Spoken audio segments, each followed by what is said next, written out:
Okay, Fiesel's telling me it is good. Perfect.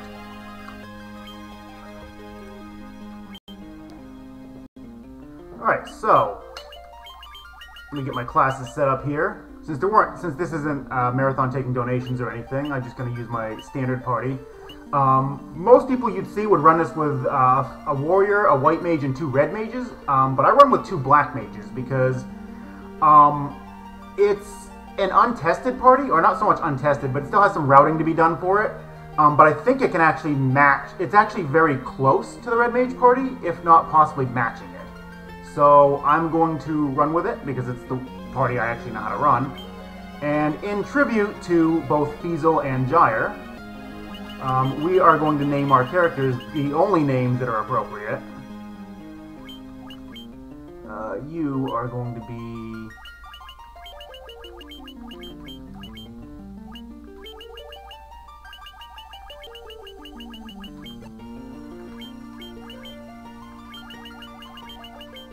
Not Aka, Ace. Ace, there we go.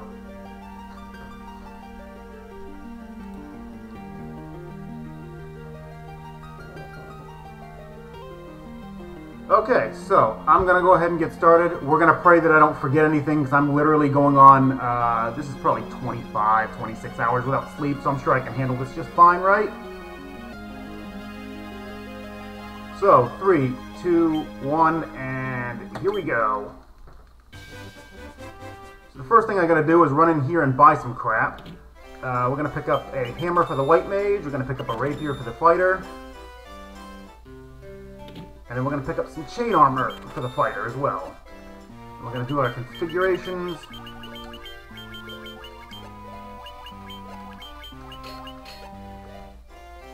Change the background color to something that I actually want. And we're going to buy a few spells now. Fire for both the black mages. Thunder for the black mages, not for the fighter. And then sleep for one of the black mages. I only need 1 copy of sleep because it's only going to get used once. And then for the white mage, we're going to buy cure and we're going to get Dia. Dia is the harm spell if you're used to the NES version. It's just renamed.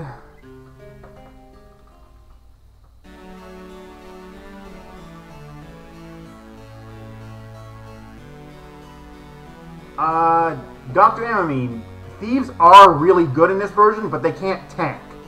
Although I do have another experimental party that uses a thief in place of the fighter. In terms of overall combat power, the fighter is actually like 3rd behind both the thief and the monk. But the fighter can tank, and the fighter gets good armor, so that's why we're taking the fighter, mostly for safety. I could do it with a thief, but I'm pretty sure it would come in a little bit slower.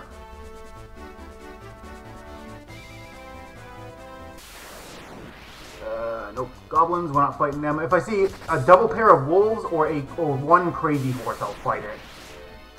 Anything else, I'm not going to bother. Okay, I didn't get any of them, so we'll just go for we'll just go for Garland at level 1.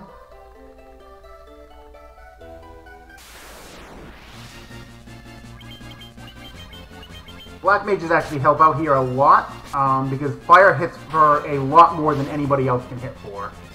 Fire's going to do anywhere from 35 to 43 damage with my intelligence levels. I probably should have healed that black mage. We'll see if I regret that. Okay, I'm not regretting it.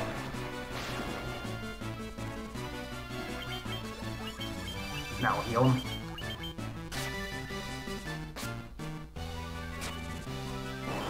Nice. Black mage with a 4 damage kill. Perfect. Unfortunately, didn't get the experience from other enemies, so I'm only going to be level 2 coming out of this instead of 3. If I'd gotten a crazy horse or 2 wolves, I could have hit level 3 off of him, which is kind of nice because it gives me more MP to play with heading to Provoca.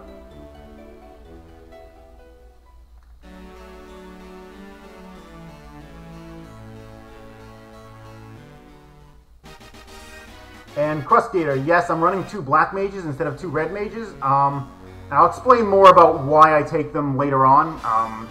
The beginning of the game is pretty similar, regardless of which set you take. So for the GBA version, red mages were actually pretty handily nerfed compared to the previous versions. Mostly in the HP department. They get the HP growth up until level 20. They get about the same HP growth as a black mage. After that, they start pulling ahead by a little bit, but not by much. But they're nowhere near what they were in the other versions.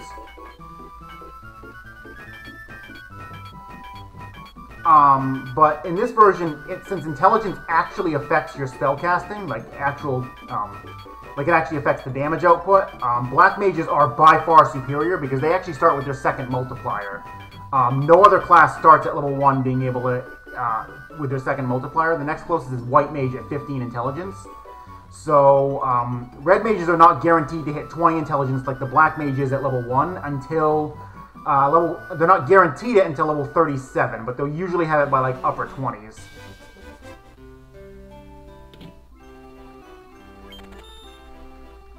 But the black mages are going to be used to help me get experience on the way instead of having to stop to grind. I still do a little bit of eye grinding later on, but I'm able to do a lot less of it.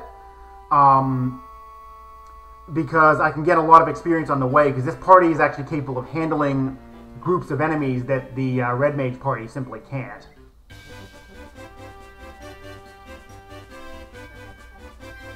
Oop, overstepped.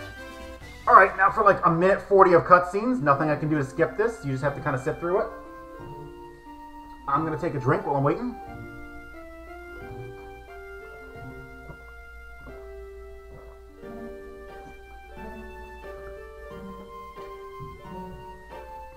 What makes red mages so OP in the other installments?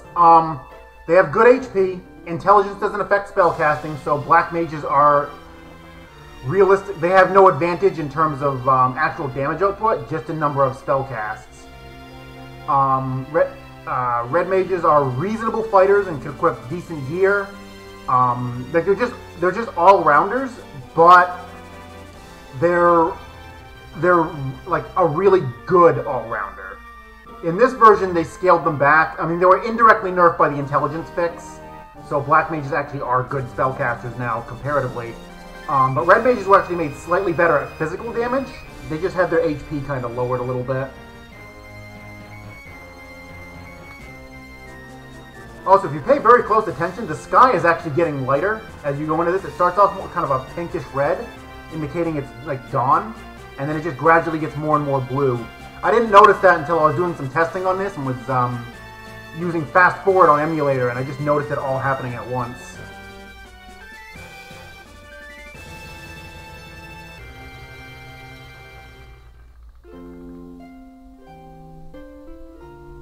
Alright, so we're past the longest cutscene in the game, and I'm going to make a save here. We're going to be making a lot of saves. Save scumming is something that happens a lot in this game to avoid unwanted encounters, to overall just to be safe. Also, I do not recommend playing this on a Xbox 360 controller like I am right now. Input lag is a thing, and it really sucks. But it's all I've got to work with, so I just kind of make do. Somebody please run. Wow, you guys suck at running today. Somebody? There we go.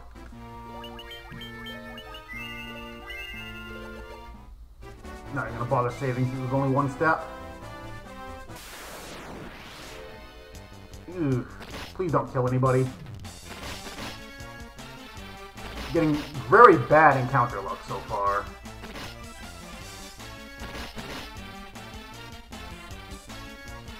Come on. Come on, somebody can run. There we go. Now I'll save.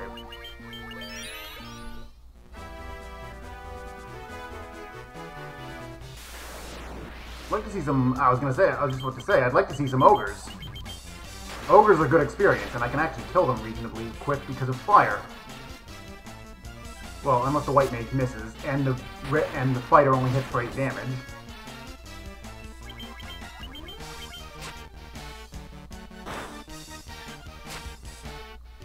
I was hoping for the 1 damage kill. Oh well.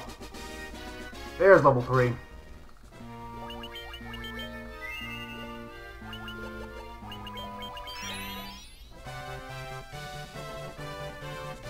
Yeah, I'm playing this on emulator. I have it on console, but the only controller I have is a GameCube controller, and I don't recommend trying to speedrun this with a GameCube controller. I actually have a SNES to GameCube USB adapter inbound, but it hasn't arrived yet, so I couldn't do it on original hardware because that didn't get here soon enough. That actually should be enough HP. You fight that one, you fire on that one, and you sleep. This is the one time where sleep comes in handy. Because the pirates are all susceptible to it, and it's not that hard to hit them with it either. And it just reduces the number of attacks they get off. Oh, nice! I hit all but one of them. Perfect. So I'm going to double up the fighter and the white mage here because they both only have one hit. But the other mages are capable of one-shotting everything. But I want to make sure that the fighter and white mage double up because most of the time they won't kill them outright. Let's put you there, you on that one, and then you on that one.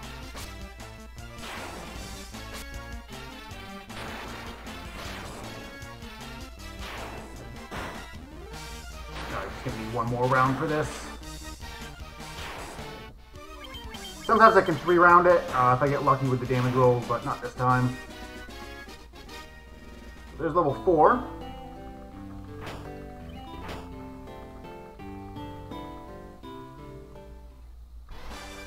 It's still sub 10-minute ship, which isn't bad given the lackluster encounters I got. Alright, so the first thing I gotta do now is go over here and buy 2 very broken spells, or rather 1 very broken spell on 2 people. Gonna get Temper. Temper is pretty much the most busted spell in the game. And it's gonna see a lot of... You got in my way. I need to stay at the inn for the MP.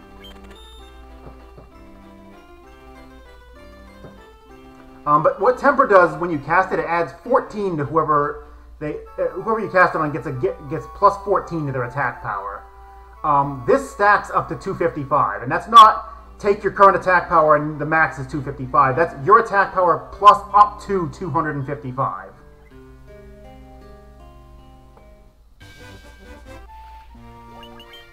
Okay, so right now I actually have to do a mini game. I gotta play the 15 puzzle. I'm gonna play it a few times. Gonna go for second place a couple of times. Ooh, that's...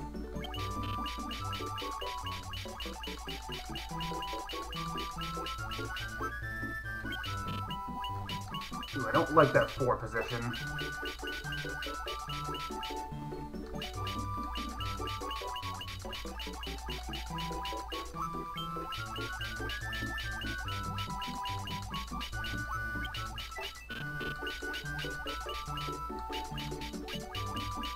Nope, that's not how I do that. This is going to be a slow one, but that's fine as long as I get a second place time. It's alright. This up here.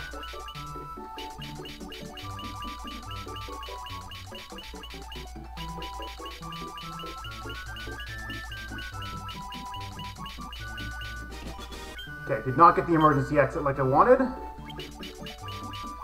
where's the 4? 4 is over there. Okay, I can do this.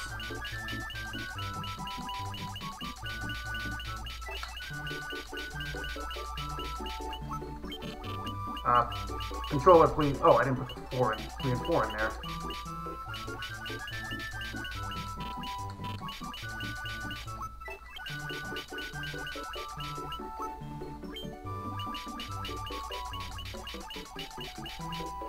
Okay, so I'm going to wait until after the 30-second mark because I want second place for this. I'm only going to this is going to be the last one I make for second place. I got an emergency exit, nice. I just saved 4 minutes in the Earth Cave. I'm just going to do one more of these and I need to get under 30 seconds.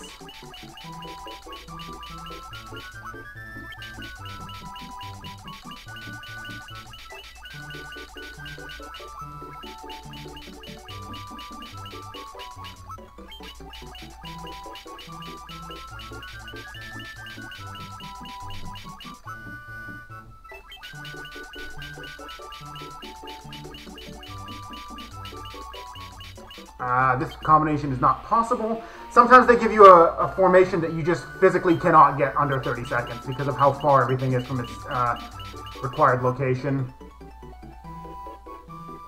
This is a bad setup here.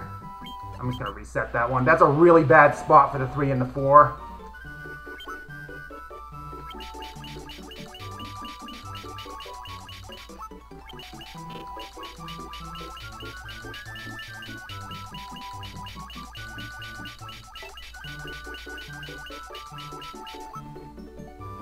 That's not a great place for those either.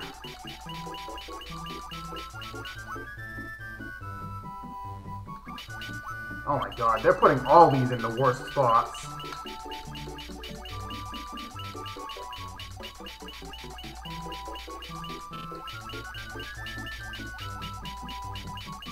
Oh, just barely. Alright, got it. All done with 15 puzzle. I just wanted that Mega Elixir so I can sell it in the next town. Mega Elixirs are worth 2,000. So I can use that to buy a lot of good armor for my fighter.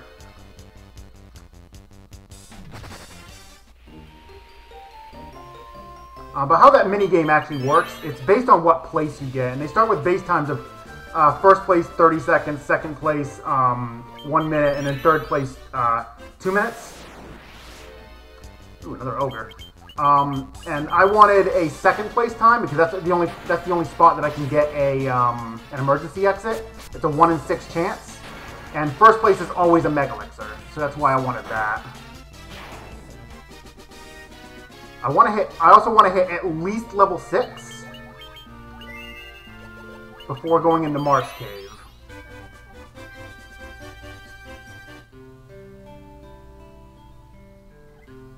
But like I said, I wanted the Mega Elixir so I can sell it. I sell it right here. We're going to actually get rid of the remedy as well and all this extra crap that I have sitting on me. Keep the antidote, keep the ether, keep the gold needle, sell the Mega Elixir. We're going to buy an iron armor, an iron shield, and a helm. That's going to basically turn the fighter to be... almost everything is going to do 1 damage to him now. And it's going to be like that for a little while. So I'm going to sell off that chainmail he just had. I'm going to buy 3 tents, 4 antidotes, and the rest is going into potions.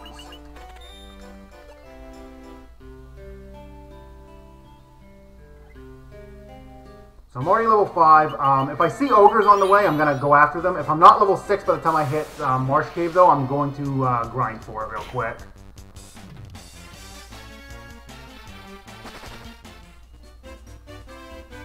Because to be able to do the wizard's fight, I need to be at least level 6.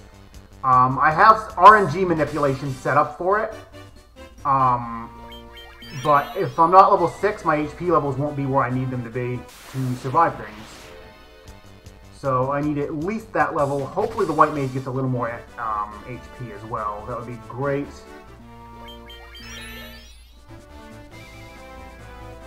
Come on, please show me some more ogres. There we go. That's what I'm looking for.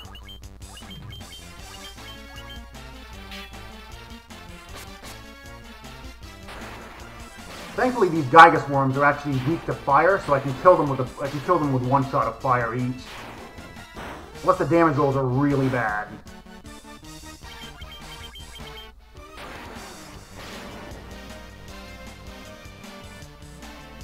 Okay, good. Nobody's dead. One of the black mages actually has a lot of HP, so that's another good sign. Not level 6 yet. Should be the next battle. Now that I'm over in this area, though, I can start getting Grogers, which are a little less common. The Ogre encounters over here are actually a little less common overall. Warg-wolves, those are not good. I'm going to wait. No, I'm just going to go ahead and reset it. So, Warg-wolves are incredibly difficult to run away from. Most of the time, it's not even worth trying. Running away from encounters in this game is based off of some multiplication done between your agility and your luck stat. Versus, I think, the encounter difficulty. I thought it might have been agility for a while, but there's some encounters that kind of defy that logic. So I'm beginning to think that it's really just an encounter difficulty that's set for each formation.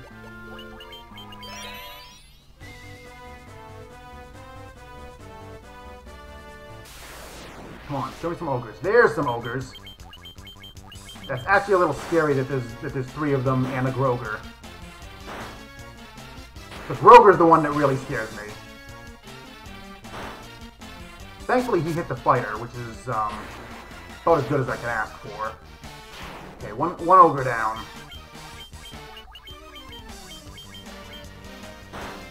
You suck. I can't revive characters yet. I need Phoenix Downs or the Life Spell, and I don't have any of those right now. I can't afford anybody dying.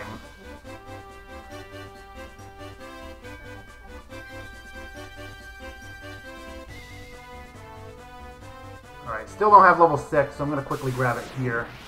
Quickly, I hope quickly. Normally, I get it on the way. Like, normally I would have more than enough experience by the time I hit this point, especially since I was level 4. Okay, this should be it right here. Please stop punching the black mages. That'd be appreciated.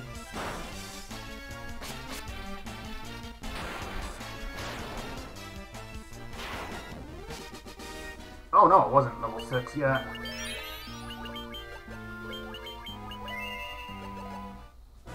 I thought that would have been enough. Looks like I need one more. How much experience do I have left? 4. Yeah, any fight. Literally any fight.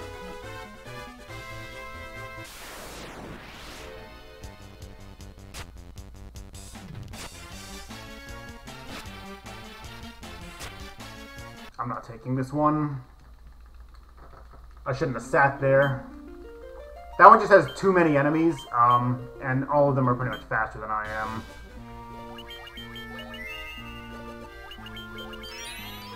So welcome to how the game controlled me, because I've actually had a split where I'm picking up the crown about a minute ago. If that says anything about how bad my luck's been so far. Okay, this one I think I can make work.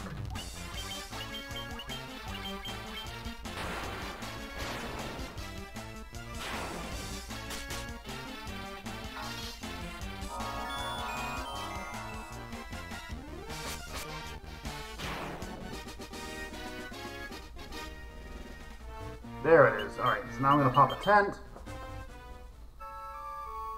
Freako, the NES version, the fastest runs are like 2 hours 45 minutes. It's not an hour and a half.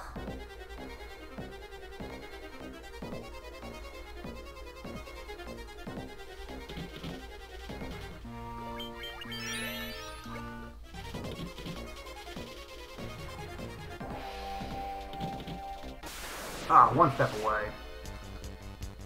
The only fights I'll do in here if I run into gray ooze. Those things are relatively easy to kill and they're actually worth pretty decent experience.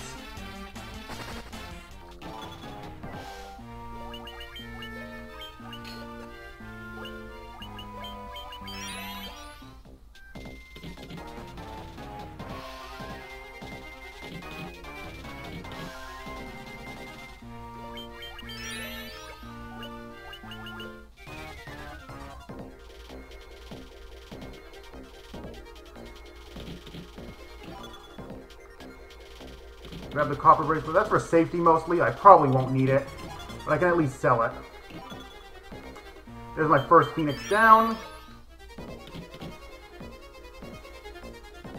I'm gonna stop. Is it this one? Yes, I think it's this one. I didn't. Of course, my notes. I didn't write that one down. That's fine. Fill everybody back up, and then I'm going to reset. So I have some manipulation here. I found out that if you reset the game and mash A as fast as you can get some pretty consistent results on what kind of an encounter you're going to get.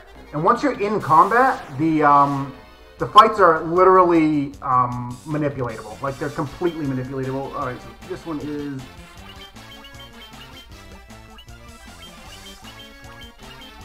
this.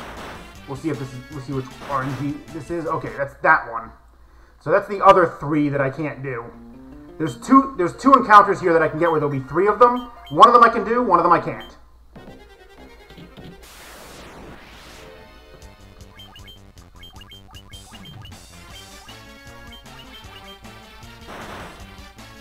Okay, this should be the one I can do.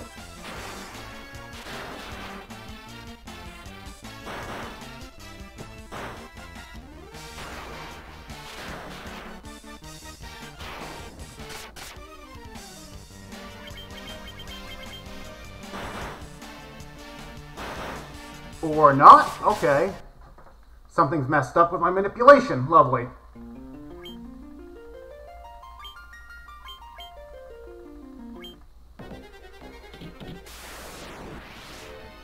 Well, I definitely can't do 4.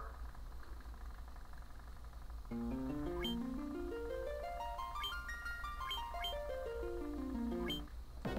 going to try from this position. This might have been the right spot. I love when I make notes and then forget to mark one crucial thing.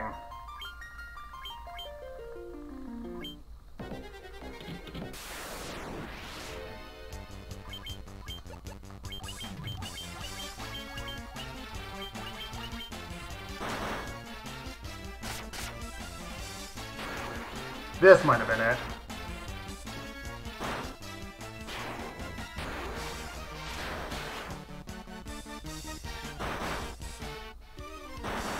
Nope, maybe not. Where the hell is my manipulation?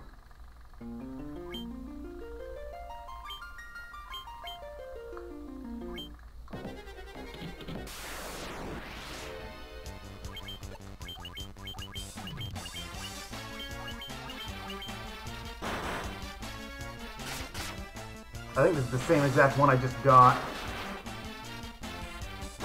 Yep, it is.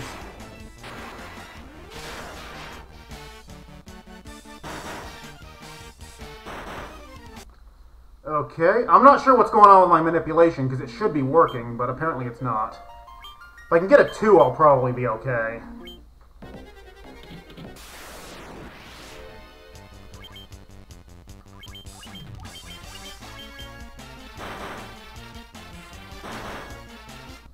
Okay, so maybe it was from the other spot. This is unfortunately another fight that I can't afford to lose anybody on. Okay, so we'll save it from here. It must have been from the corner. This is what I get for making notes when I'm half asleep.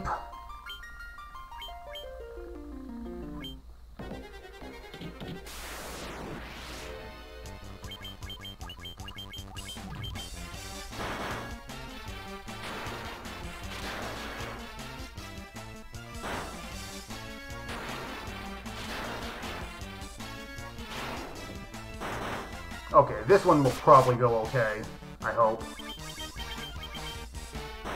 Alright.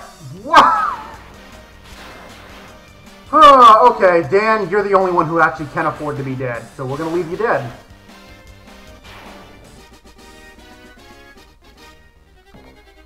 We'll go with it. Manipulation was just straight up not working for some reason. I don't like burning this Phoenix down this early, but I'm gonna have to.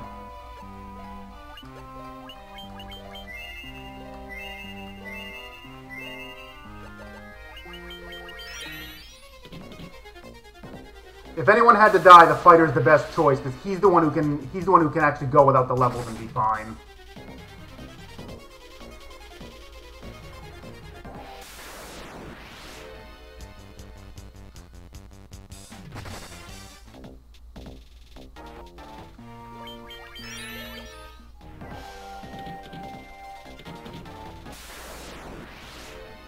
So the only encounter in here that I really don't want to see is gargoyles. They're really difficult to run from.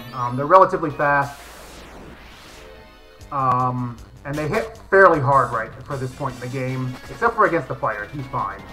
But everybody else is kind of... wow, lots of zombies. Please leave my black mages alone.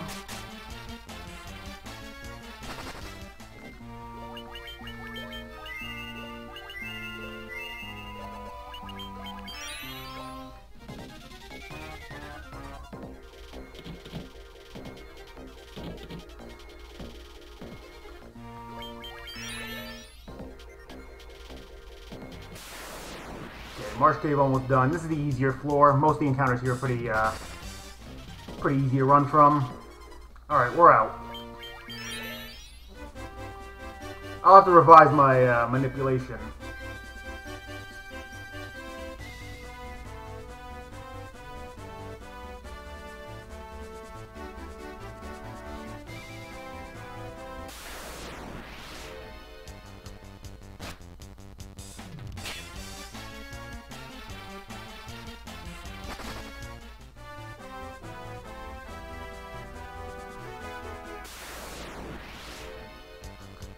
Okay, I don't need any more fights at this point.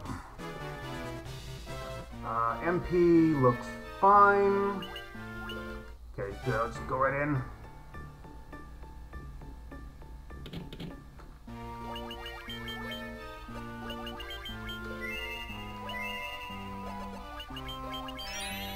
Okay, so we're gonna let our good friend here, we're gonna let Cal lead the party here.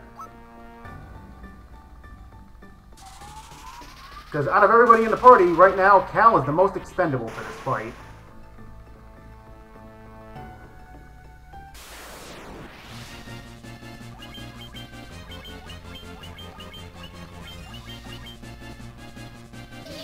Okay, good. I went after Cal. If they die, it's not a big deal. Oh, good. They didn't die. That's even better. So we're gonna temper up. We're gonna temper up Dan here, and Dan's gonna start hitting relatively hard. Not on this one, but on the next turn, he will be, provided he doesn't jump the gun, or one of the black mages gets sniped.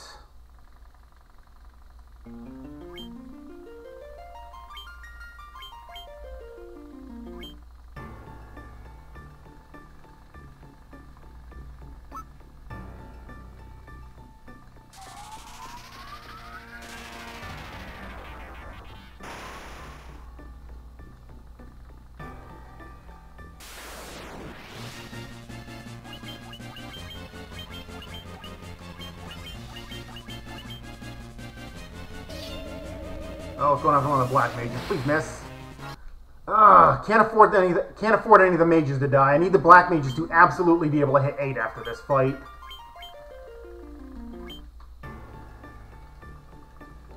That's why the white mage is in the lead, so she'll take all the attacks. Just, he's not cooperating, as usual.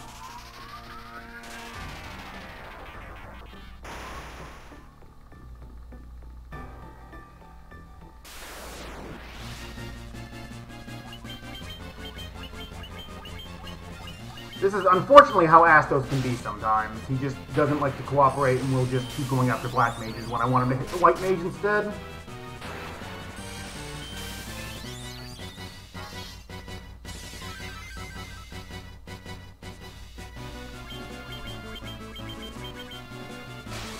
That's right, keep slashing the fighter.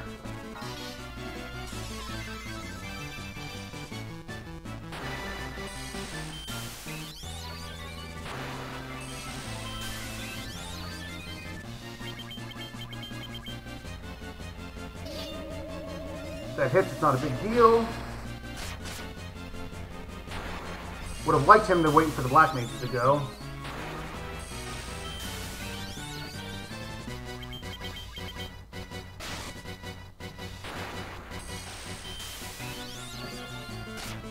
There we go, he's dead. White mage being dead is not a big deal, I can revive her back in Elfland. But the important part is that the black mages hit level 8. Because now I can buy their tier 3 spells for them, which is going to allow me to do a quick grind after I pick up the Mystic Key.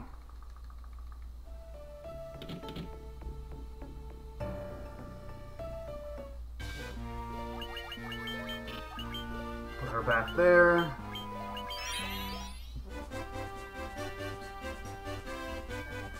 And now I'm just going to walk back to Elfheim. I'm going to revive Dan. Or not Dan, Cal. No, I don't need ogres anymore. No, it's 50, 25, 12.5, 12.5.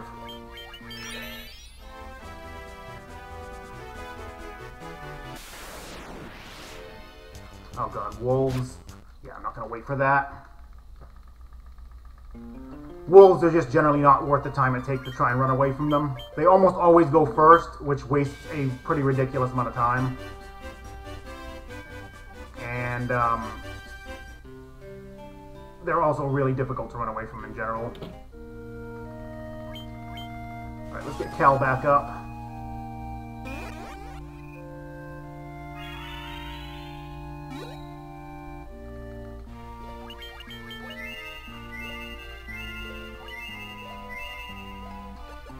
That'll be enough. We'll be back for spells.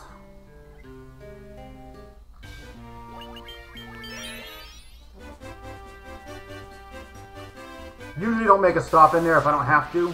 There's not really any reason to make a stop in there unless, basically, unless I have to revive somebody. But they're just not being... my luck is just absolutely horrid for this run so far.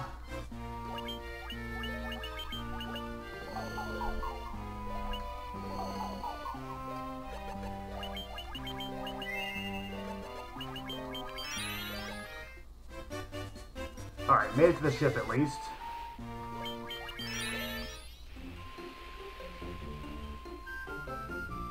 I gotta run up to Matoya's cave. Yes, you get to hear Matoya's music.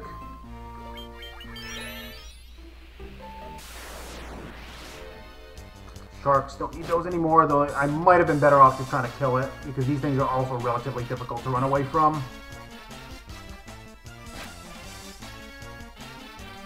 Harder than they should be, anyway.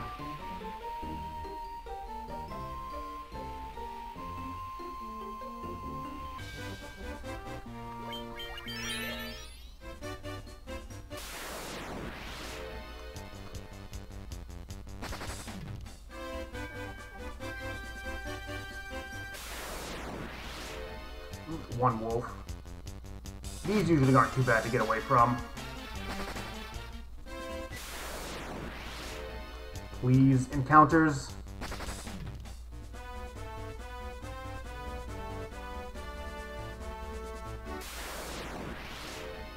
Oh my god, the wolves. I got lucky and got away.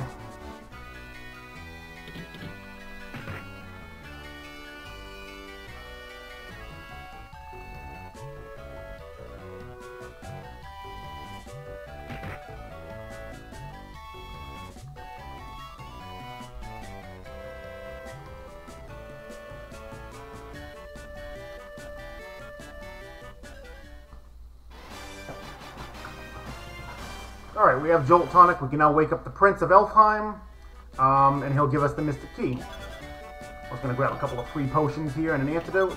We've already burned 2 of the damn things. No broom stuck in the door, so that's also good. I've had a broom literally wander down into that door, and it cannot walk through the door, so it gets stuck in position. You have to wait for it to get out of the way.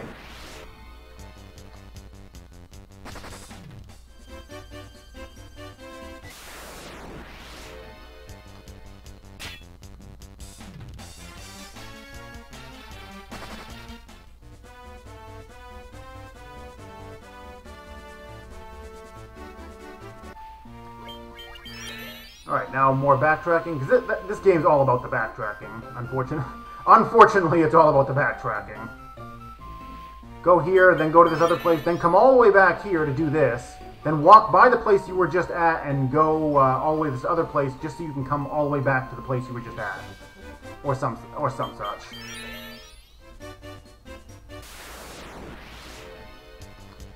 Man, where were these ogres earlier when I wanted them?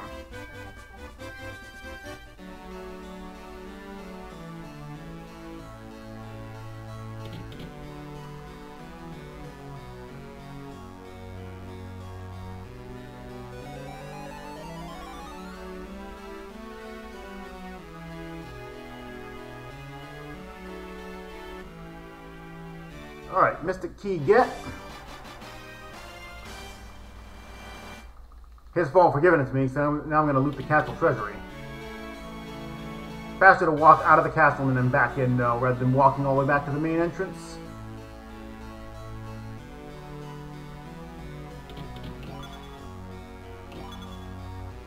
A hammer and some money. The hammer would be nice to keep, or would be nice on the white mage, but I'm not going to bother putting it on her, because it sells too damn well. Okay, copper armlet can go, the rapier, and that mithril hammer.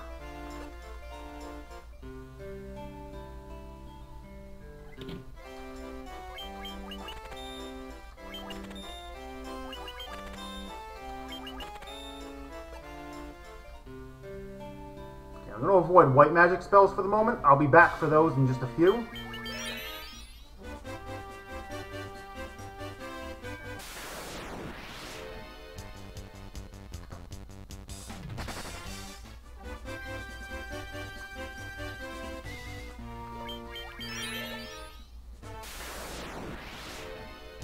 Nope, ambush from wolves. We're not taking that.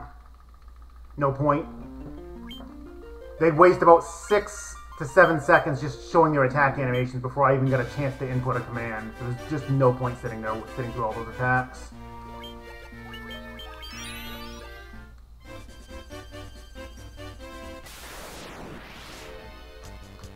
Again, where were these ogres earlier when I wanted them? Now I don't, because they're not worth enough experience. Wolves, please.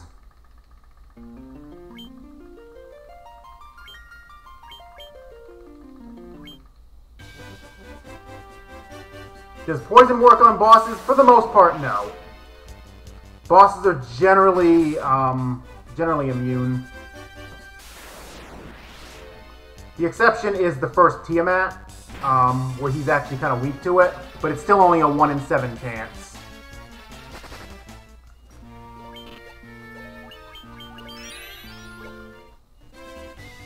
Second Tiamat is not immune, but he's fairly resistant thanks to his magic resistance. Oh, wolves, please. Wolves are literally the one enemy I never want to see. They're just awful to try and get away from. Okay, how much MP do I have? Not much. We're gonna tent.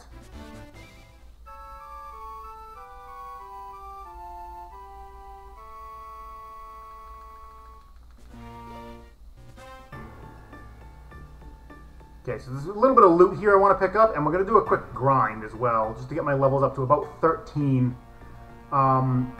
It's a little bit faster to just do it all in the Earth Cave, but it's a bit more risky that way.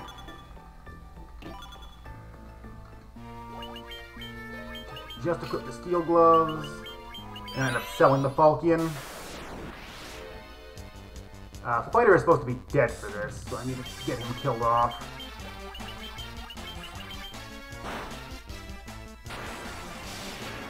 Or they can just go early. That's great.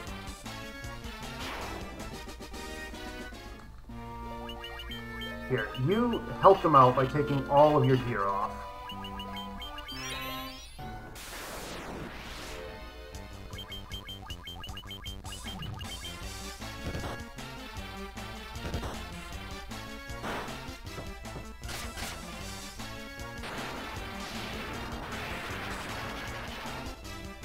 The big thing here is I want the experience for the mages and not the fighter. The fighter's already fine, so there's not really any point in leveling him right now.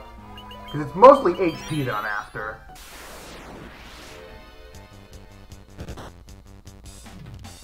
So the fighter being dead will actually give the mages all more experience. So that's kind of how I want it to be set up. Oh good, he's down. Dan doing what Dan does best.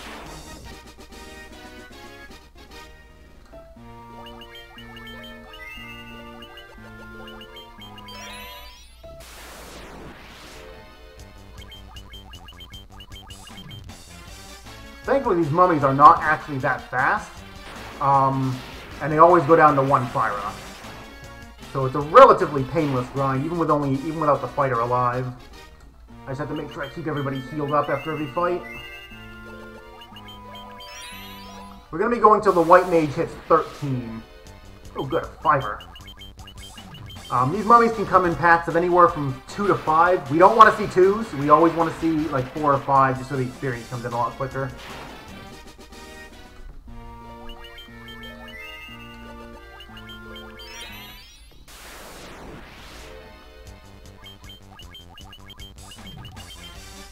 I also want to see the black mages alternating as much as possible with their Fyras.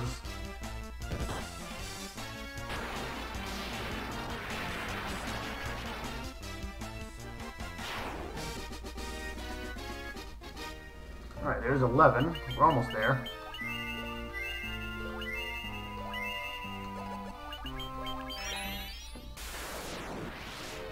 Three's not great, but I'll take it.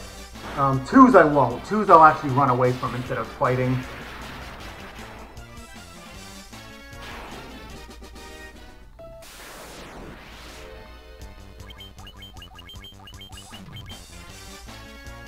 Come on, black mage. Oh, nice. Black mages are going early today.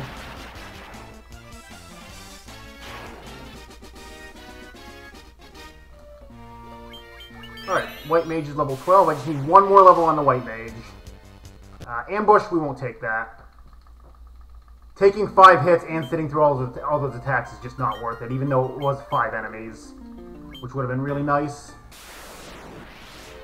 Oh nice, I got 5 again anyway. And a Black Mage went first. Perfect.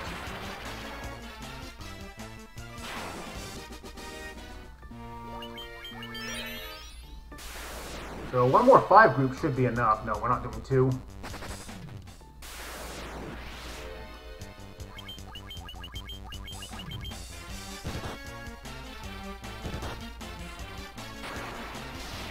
Go!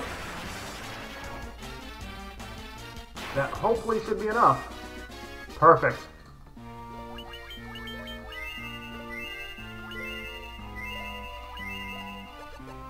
Black Mages are a little low on the HP side, but I'll make it work. Also, I can re-equip the Fighter now. Fighter, however, is going to have to stay dead for the trek back. I'm gonna have to revive him back in town, but I gotta pick up some White Mage spells anyway, so it's fine. I gotta stop in there anyway.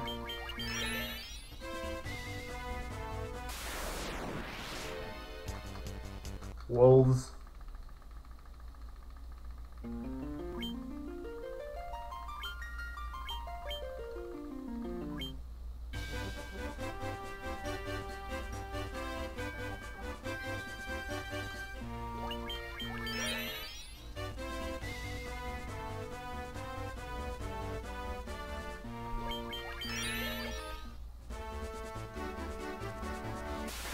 I was thinking I might actually make it all the way to town without getting encountered, but I guess not.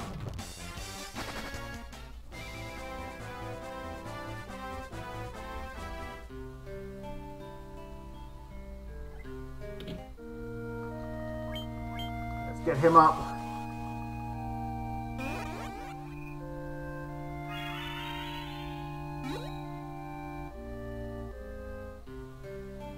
Okay, hit this real quick so I can sell some stuff. I think I actually have enough, but I'm going to go ahead and get rid of this stuff now.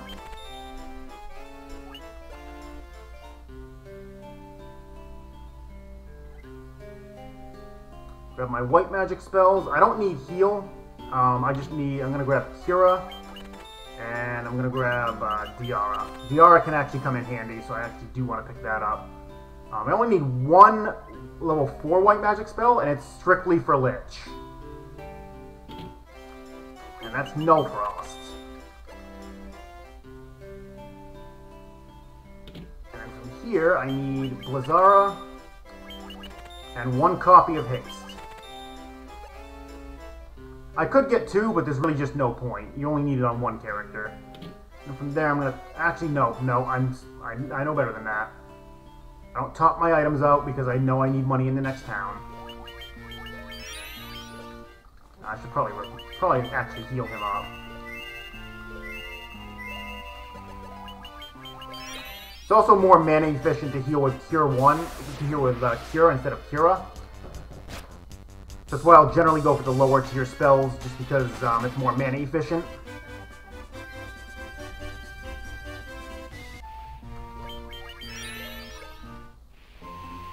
My most memorable instant in terms of, you mean in terms of, like something that just kind of surprised me? Or just something that I remember from it? I'm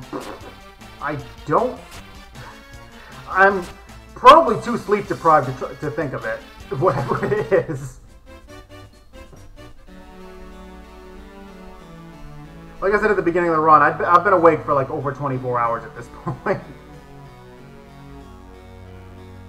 So remembering things is not the easiest for me right now.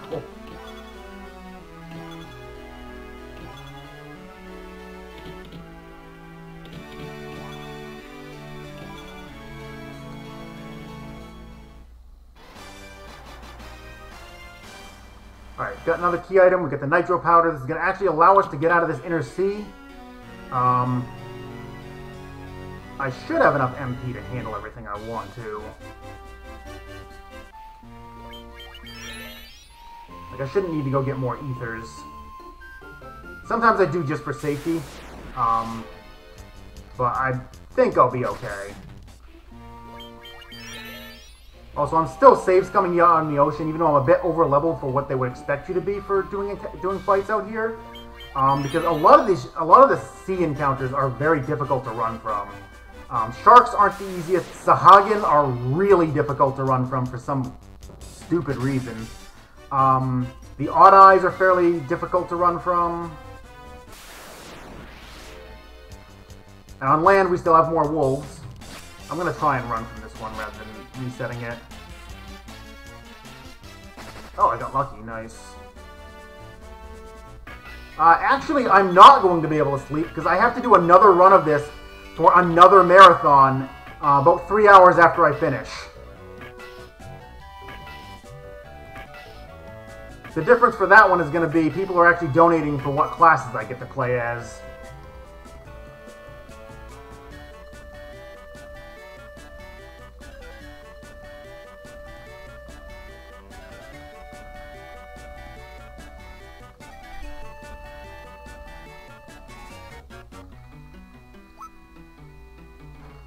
Alright, another cutscene.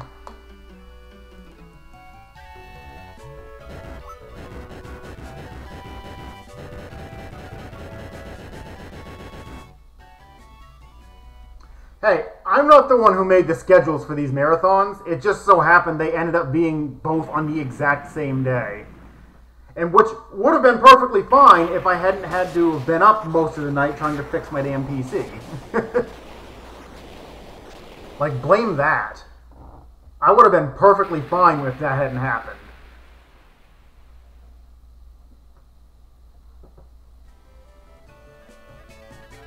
I might take a nap, I might not. I don't know. I'll figure it out when I get done with this run and see how awake I am.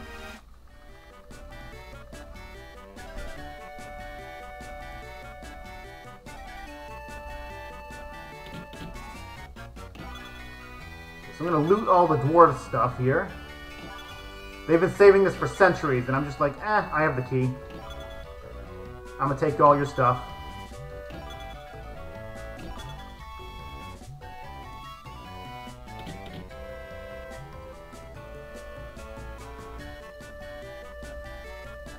But with that, I can finally escape the inner sea here and actually get out to where the themes are located.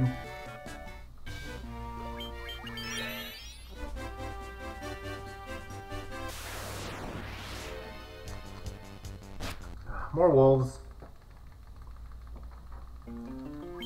Actually, this other marathon was put together in like less than a week. So your schedule was out way before theirs was.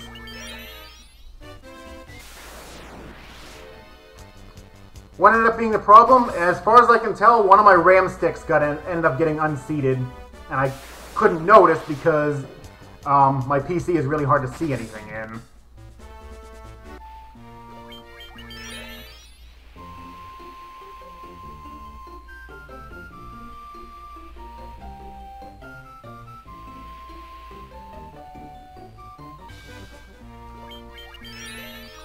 Yeah, I know, Murdoch. I didn't think of that before the run. It's just like, whatever. It's close enough. Alright, so we need to sell off the saber, the mithril knife, iron armor, that worm killer, the mithril nail. Keep the great helm. I need 3 of these.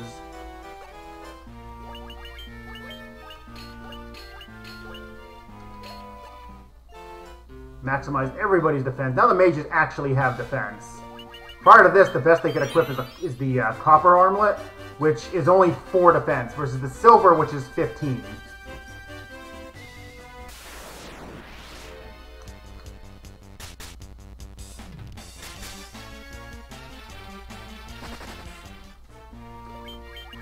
Also, what did my tell you? Oh, good. She already hit 20. Nice. And both of the black mages at 14 have 28, so that means they'll have 30 at the latest at level 18, which is when they get their next multiplier. Okay, so I don't really need more levels in here. If I can get some decent encounters, I'll take them. Just to try and get some more HP on the black mages. Bill there is looking a little low on HP. Oh, wolves. It was, but it sells for a lot, and I'm going to get the coral sword inside of here anyway. And I'm not really going to be fighting all that much until that point, so it doesn't matter. It doesn't matter that I sold the worm killer off.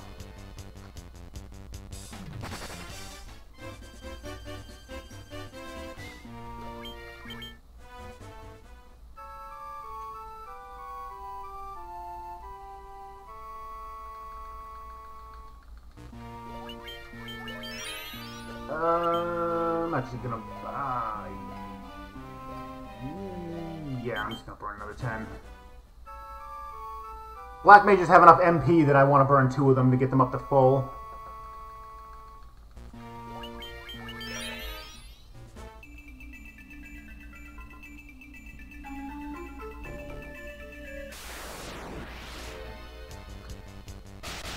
Actually, the fighter doesn't get... I don't buy any magic for the fighter because it's pointless. Since pretty much all of his magic is going to be based off of intelligence, or at least the healing magic is going to be based off of it. It's utterly pointless to buy spells for him. Like, nothing he can actually use is all that good, or is worth actually casting, especially when I'm using him as my main offense for bosses. Now, if you're playing the NES or the PSX version, then yes, you actually would want to get basic heal spells for the knight when you class change. But this version, it's not worth it.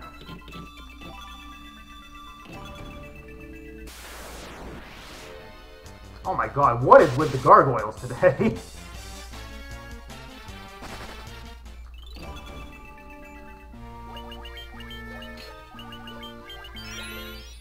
But yeah, there's the reason why I didn't bother equipping the worm killer, because I straight up didn't need it. I can use the coral sword instead. More wolves. This one's not as bad. Werewolves are not as bad to run from. No, there are, as far as I know, no useful glitches in this game. I don't know if there are, I haven't personally found any glitches at all with this version, but there are no useful ones that I know of.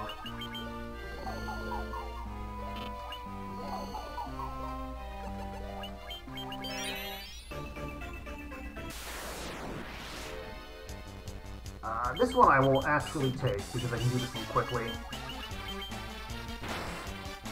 And there's 6 of them. And the black mages have a reasonable chance to go first here and can one-shot them all.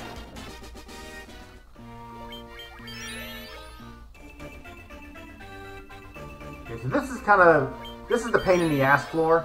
There's an unrunnable encounter on this one, namely the wizards that I fought as a boss. Oh god, this encounter.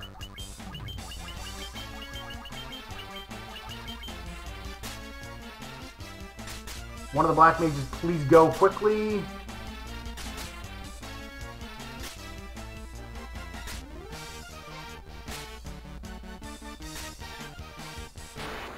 Well, that wasn't quickly, but at least you got your spell off.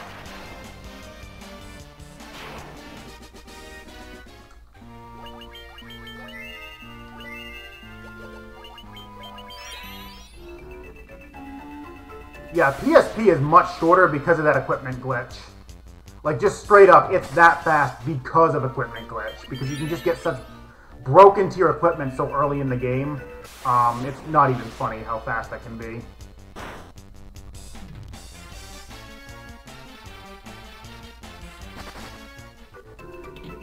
However, there are people who run glitchless on the PSP version, and it actually is pretty close to any percent on this version. Ah, there it is.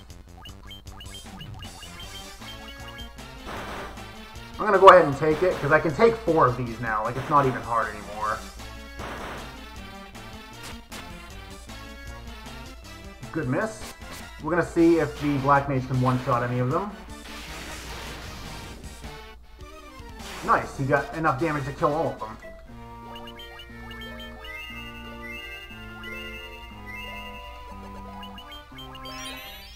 That is actually something the Red Mage party can't do. They can't really handle the pistol.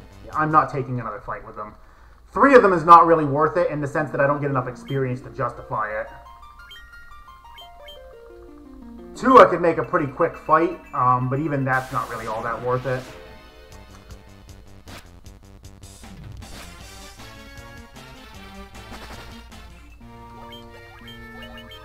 I'm almost out of antidotes here.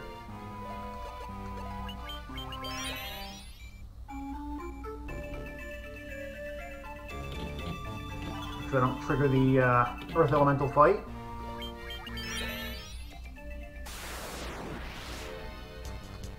No, we don't do Grogers because I can't quite one-shot them with anything I have, so there's just no point. You again.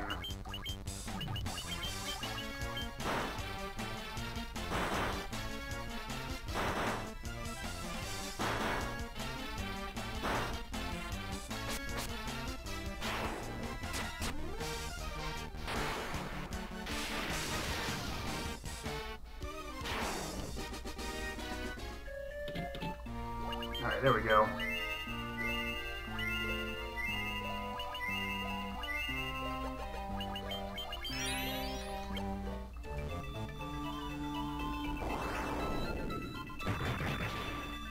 Alright, so Vampire's not too difficult. He just hits like a freight train. But I have this nice spell called Fire, and he's weak to fire.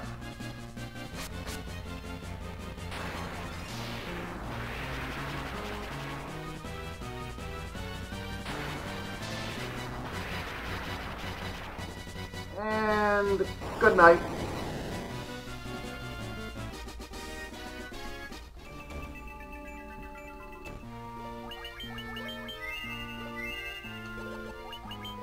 Always save after beating the vampire, because I have gotten, on the very next step, an encounter with the 4 wizards.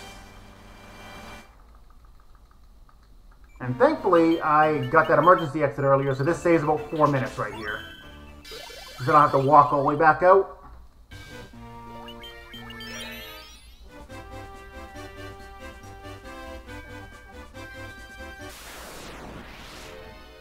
Oh good, more wolves.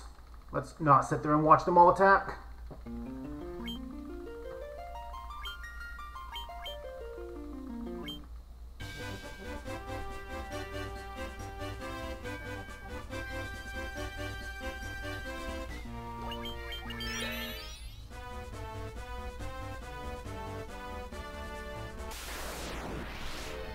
There are actually other things about the PSP version that make it a little better for speedrunning, namely the vastly reduced encounter rate.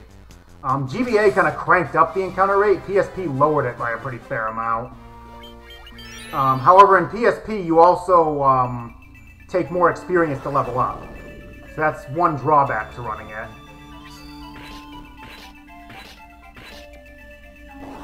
However, it is a very good-looking game. Like, they did a really good job with the sprite work and everything.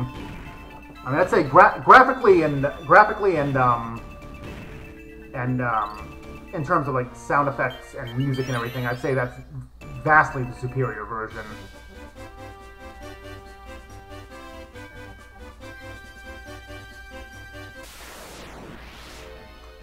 Okay, hopefully I see more shadows. Shadows, in the NES version, shadows had a 90% chance to ambush you. In this version, I believe it's flipped, and they have a 90% chance to be ambushed themselves. Because it's very rare that you don't get an ambush on them.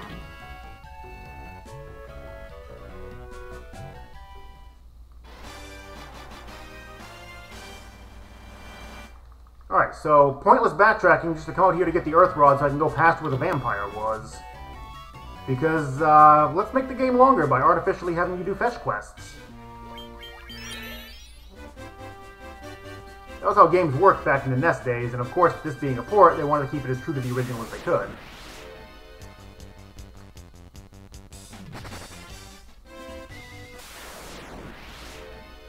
Oh, you wolves. No, I'm not going to wait for that. 8 attacks is going to be, like... That's like 12 seconds, 13 seconds waiting for that.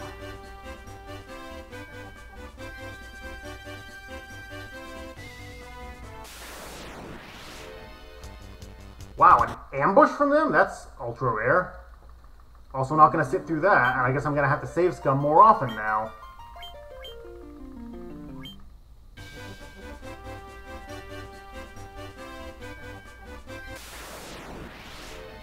Okay, Grogers.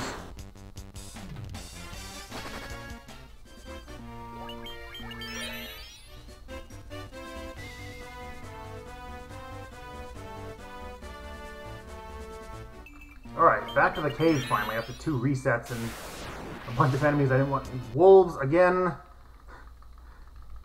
Wolves are just the bane of everything. We'll just go with that.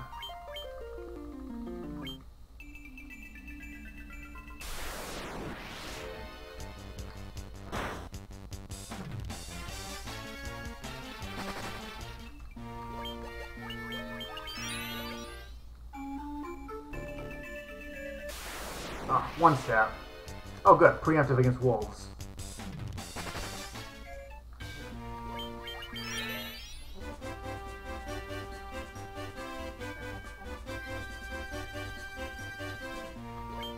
Alright, and just get back down to the cave without any wolves.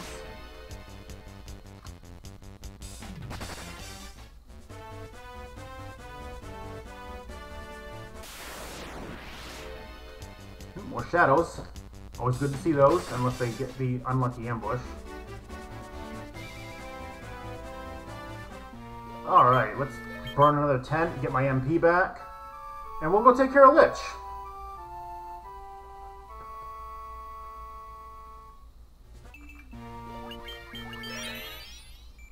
Black mages are looking a little low in the HP department, though. Ace isn't doing too bad, but Bill is way behind. I don't think he's gotten any bonus strong HP gains.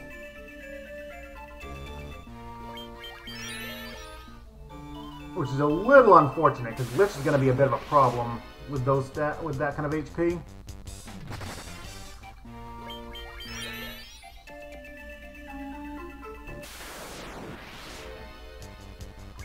Actually, I don't need the experience for this. Well, I wouldn't mind seeing Bill get a level, but 1 Minotaur is not going to be enough to change that. If it was 2 of them, I'd consider a little more, because I could just pop a couple of Blazaras, but 1 of them is not really all that worth it. Oh, God, Gargoyles, hi. How are you?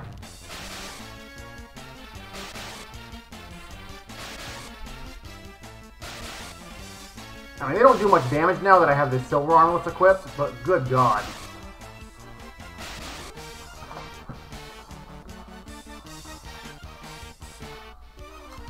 Wow, Dion.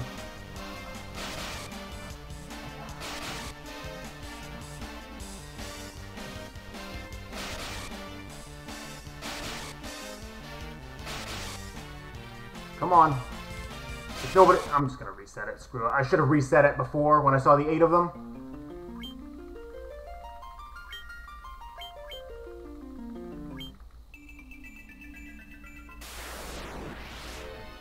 Okay, this one's fine. These should be easy enough to get away from. See? 1 bull.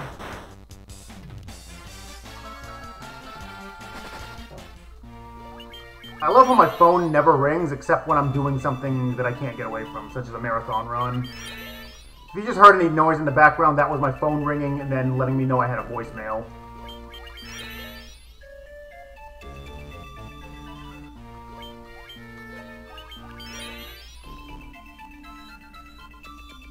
Come on, you. Get out of the way. Beep, beep. Beep, beep. Beep, beep. Bat, please. Up. Of course.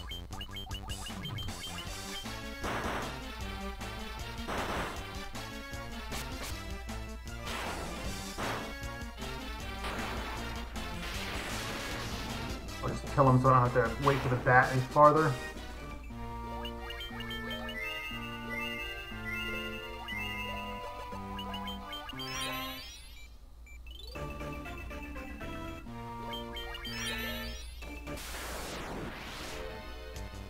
Ooh. Oh, I have one gold needle, so maybe I'll be okay. Nope, never mind. Oh man, this game can't throw worse luck at me. Like I think this is some of the worst RNG I have ever seen trying to do a run of this.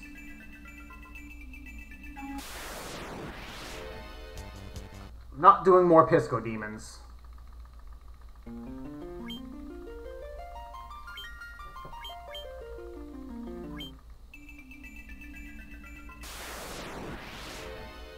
Wolves? Oh my god. Okay, I got lucky. I am out of antidotes, so I can't take any more poison.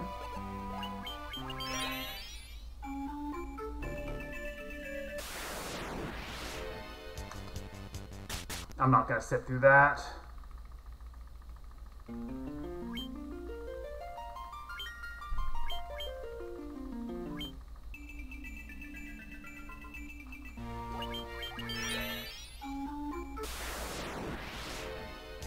That one's easy enough to get away from. I could have even killed that one for experience, but I'm not going to. This one I'll just try and run from. There's only 6 of them.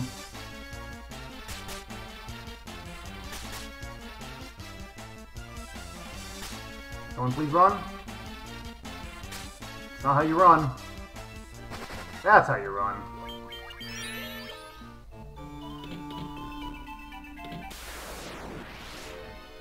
Oh good, preemptive.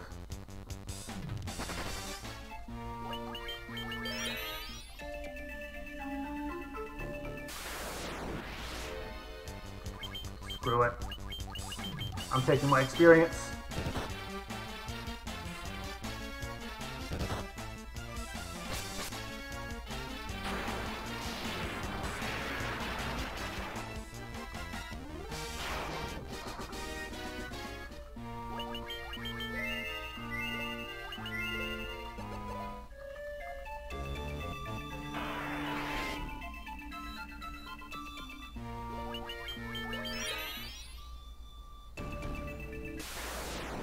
This floor is...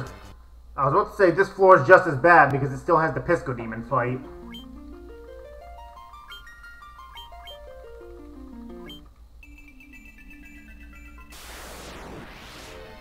Please, game.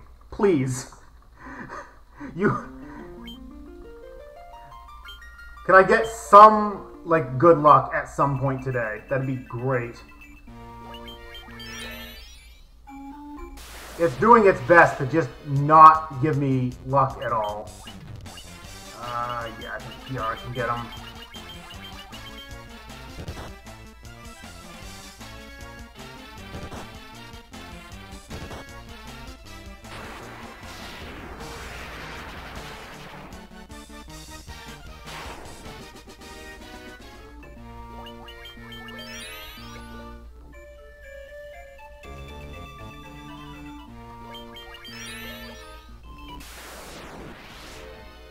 Oh, there's a troll. He would have been good experience if I saw him on my first pass. Or if I was still looking for experience.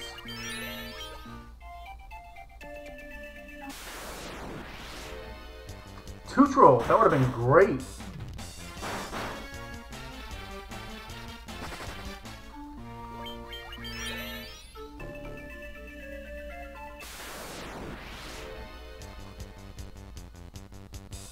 Come on, please run.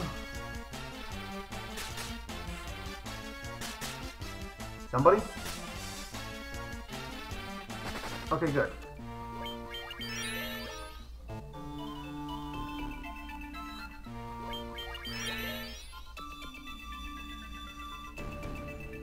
Alright, I'd say floor 4 went a little better than floor 3. Floor 5 only has one unrunnable, and it's the rare encounter, the 1 in 64. So I probably won't see it.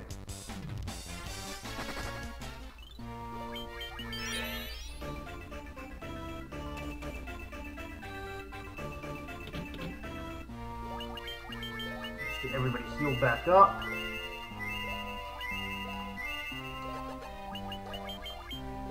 White Mage is once again going to tank.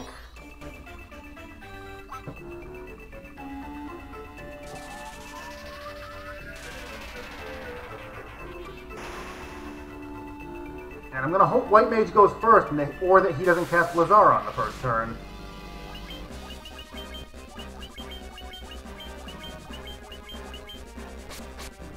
Good jumping the gun.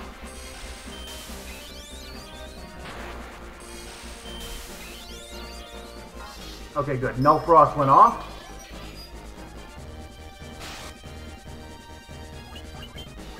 Gonna just keep her alive.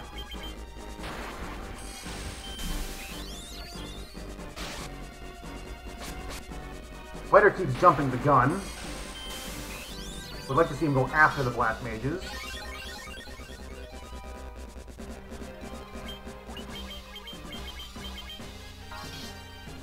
Go ahead and toss in some extra damage with the White Mage. She's got 20 intelligence, so DR actually hits for almost 100.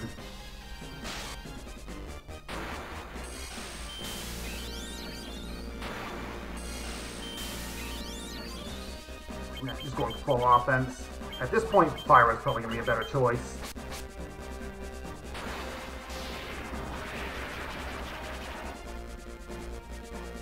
There we go. Black Mage even got the kill.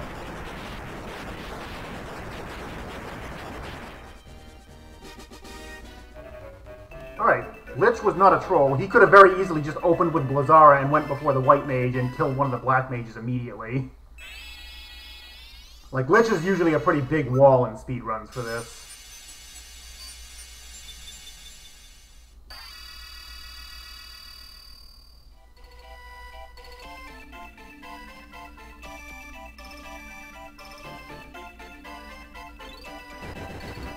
Yes, Dia is the new name for Harm. Or, in this case, I was using Diara, which is Harm 2.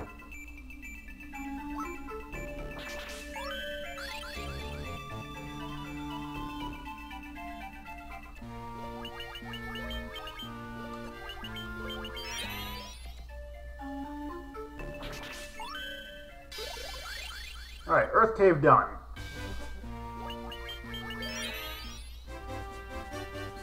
Let's get off this continent and head somewhere new.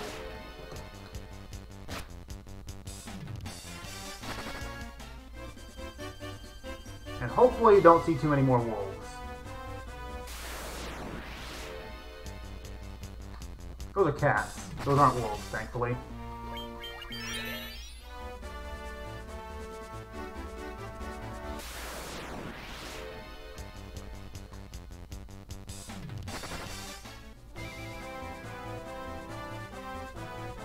Boat, and we are out of here. And even at these levels, I'm still going to be save scumming out here in the ocean because the encounters are still difficult to run from, especially the Sahagin.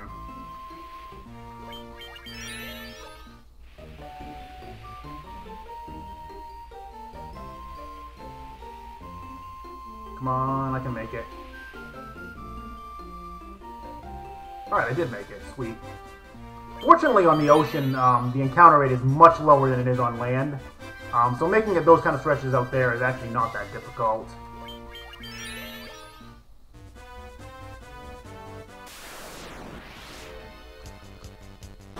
So the only encounter I'll actually fight around here is if I see four, I think it's 4 Ank eggs is what is the enemy. Yeah, that sounds right. The one later on is Remoraz, I believe, and he only comes in ones. No, trolls aren't worth it anymore. Groups of 4 wouldn't be too bad, but I'm not going to take just 2 of them.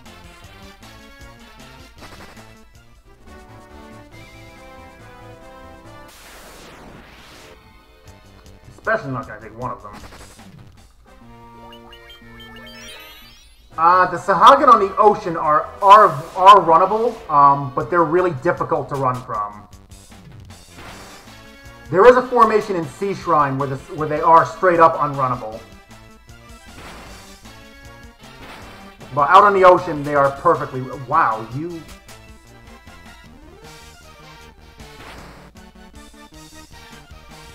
Wow, I should have just reset that earlier. Raichu Knight? No. In this game, the RNG... When you're on the world map, the RNG is seeded every single frame. Once you're in combat, the RNG is seeded before the fight, and you can actually manipulate fights that way. Okay, go to Broadsword. Get rid of the helm, get rid of the clothes. I'm gonna buy, I need some Phoenix Downs for certain. 10 Phoenix Downs. I'm gonna max these ethers right out. Pick up a few more tents, and then spend the rest on high potions.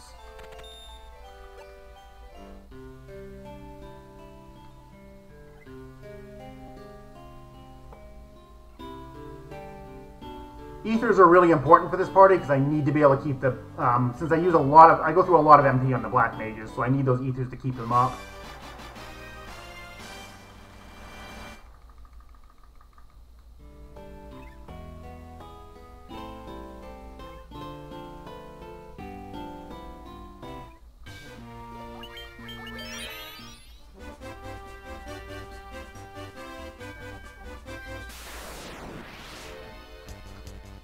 Oh my god, I hate this encounter. Scorpions are relatively difficult to run from as well, and they hit pretty hard.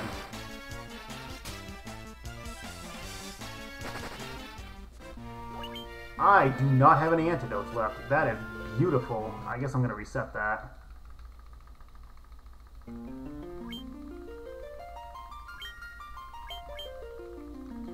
Oh, don't worry, OG Curbs. Dan will be dead at some point here. I named him Dan for a reason. He already did one dirt nap while I was doing the mummy grind, but he will do another one.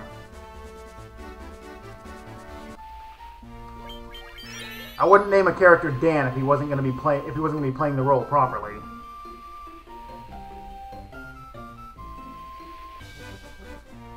Also, it should be noted in this version, the encounter rate on the canoe is about the same as it is on the ship. That is to say, fairly low. So it's actually kind of nice that I usually don't get a lot of encounters here.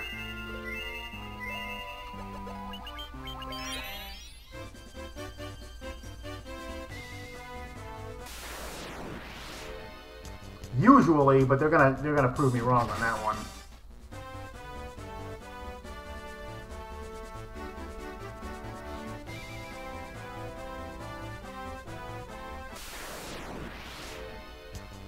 Big encounter.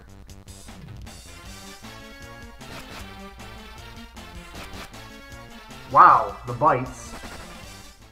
I'm just gonna wait until I get closer to the ice cave before I revive him. That way I don't just waste more of them. If I had both of them alive, I'd actually consider trying to take down those Hydras, but I'm not going to.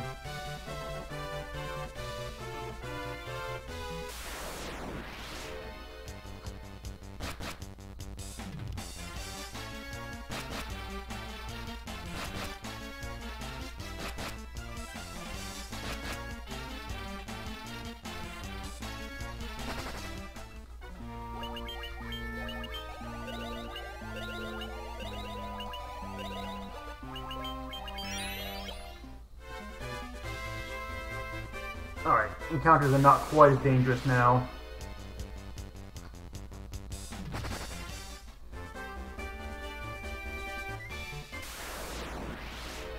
Please, more. They just had to give me more wolves.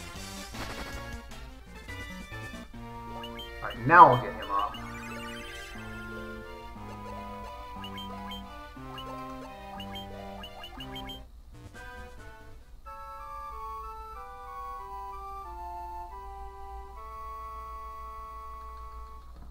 MP-wise, we are fine. The white mage should be good with that. Alright, Ice Cave time, where some of the worst encounters in the game are located. Especially on this floor, where there's packs of 7 Pisco Demons.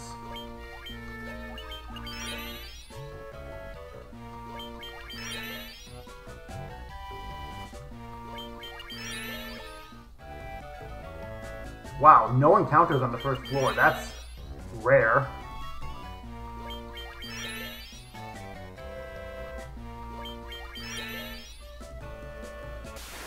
Alright, first encounter. What I'm going to do here is run with 2 and Fyra with 2. Fyra will one-shot everything here. So either I'm going to kill them all or I'm going to run. One of the two. Well, I'm going to kill them all. Because White Mage failed to run.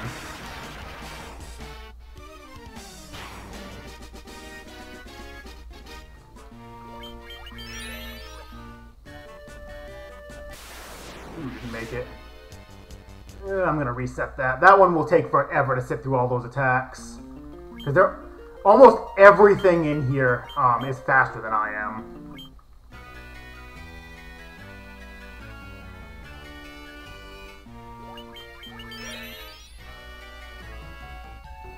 In the GBA version, you can save anywhere. It's not just on the overworld.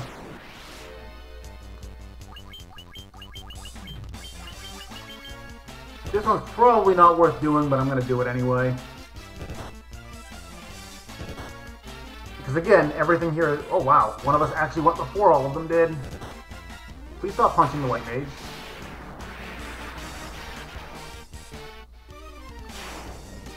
Ooh, Ace just hit 30 intelligence. I can tell because his damage just went up. Bill will probably have it at 18.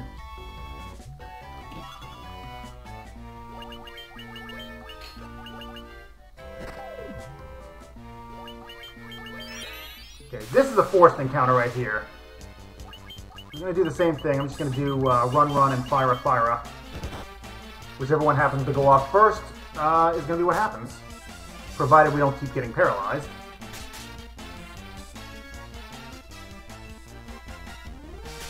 Despite this being a trap tile, this encounter is able to be run from.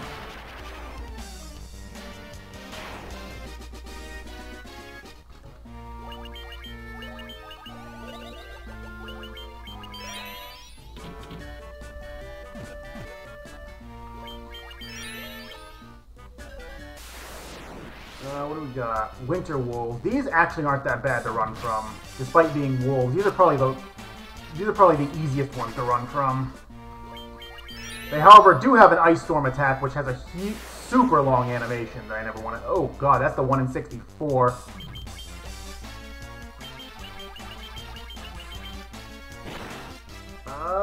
Ice Storm might kill somebody.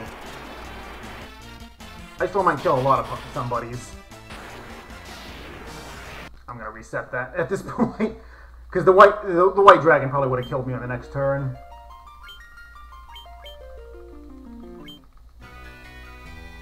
Murdoch, it does a little bit on the eyes, and it doesn't actually do anything on the Agamas. This party is built around getting experience on the way. I can kill a lot of enemy formations that are like in Sea Shrine and Floating Castle without too much problems because I have so much firepower with the Black Mages. Okay, Bloodbones is actually one of the encounters I want to see. This is one of the easier ones to run from.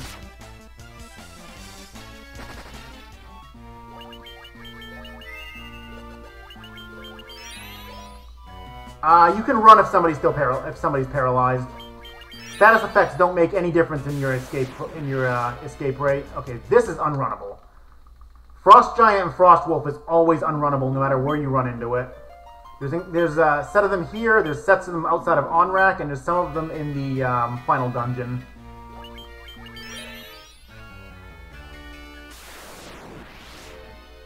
Wow, two in a row. Oh hey, there's somebody who knows a little bit about Final Fantasy. What's up, Thieves?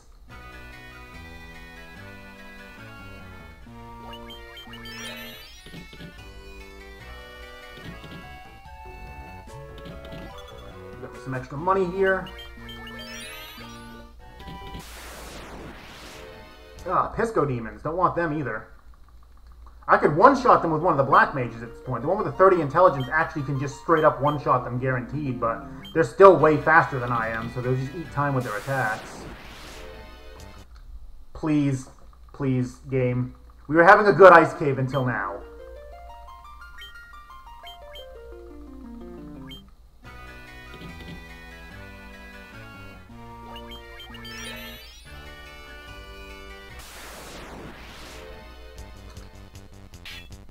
Good block.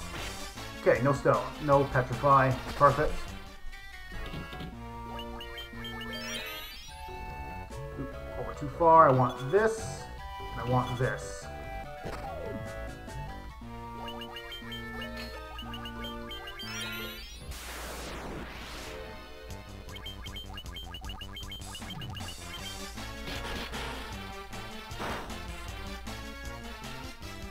Wow, unlucky again. Thundara right out of the gate. Thundara is the first spell in his list, unlike the NES version where it's, I believe it's XXXX is his first spell.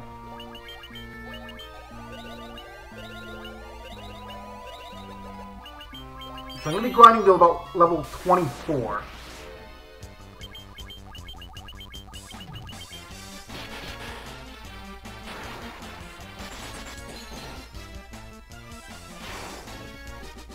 I'll get the rest of it on the way after that.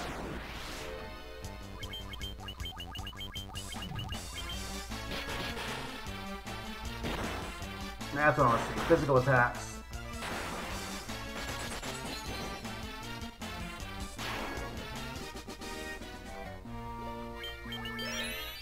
I better grab this before I forget.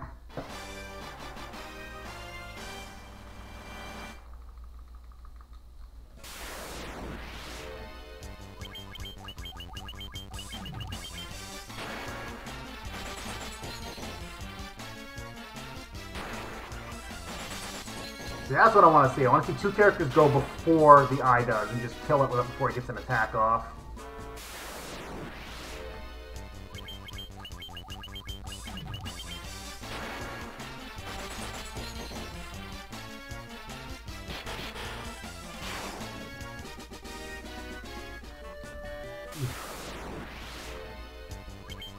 Keep almost walking into the pits.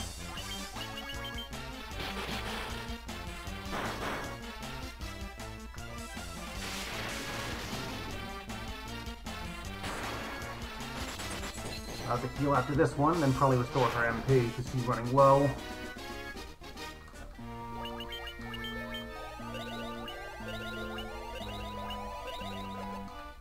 Nope, nope, go in there. Sort, ethers.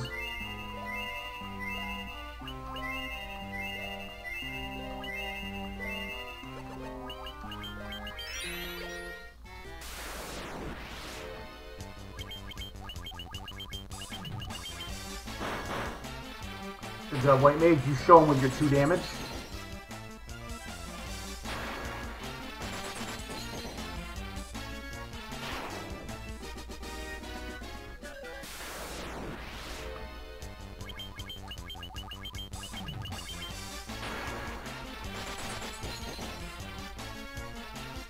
Unfortunately, Blizzard is not quite strong enough to take him down in one shot. Like, the max damage on it is just a hair under his max HP.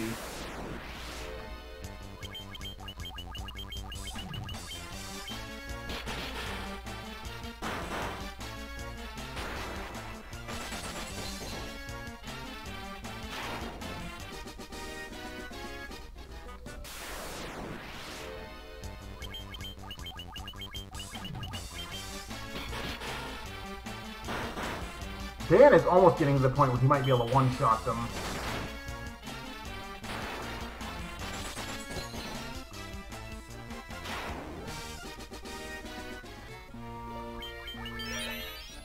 Probably don't even need to go all the way to 24. That's one of the big things about this route that I still need to pin down, is exactly when to stop this grind. 24 I think is a little too far, but I remember 21 not being quite far enough.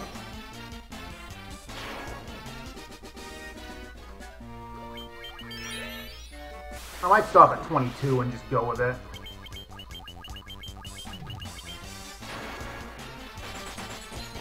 Since for safety, I'm going to actually be doing class change. As of right now, the route ignores class. The route I have my PB in does not bother class changing. It just skips it entirely. And the flame sword that he has equipped right now is actually the best weapon he gets until the end for Chaos. I mean, there's better available, but they're not good enough by comparison to justify going to get them.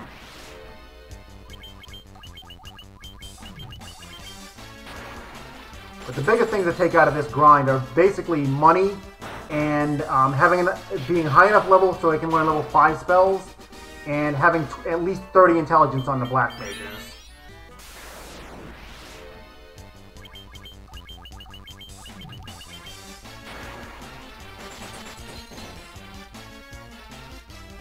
It's also somewhat variable because of how much experience I can actually get from normal encounters after this point.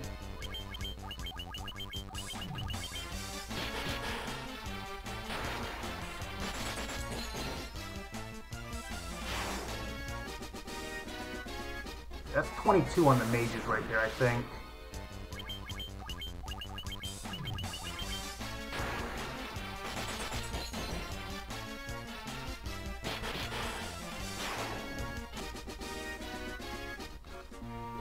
Yeah, 22. I'm just gonna go with it, I think. I think I'll be alright. We're gonna wing it.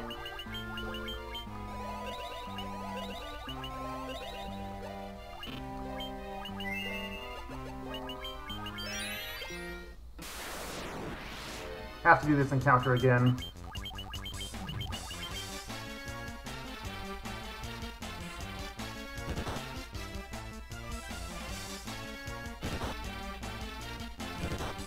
Unfortunately, to be able to skip this second trek through the ice cave, I would need to have a second emergency exit, but the odds of getting one are not terribly good.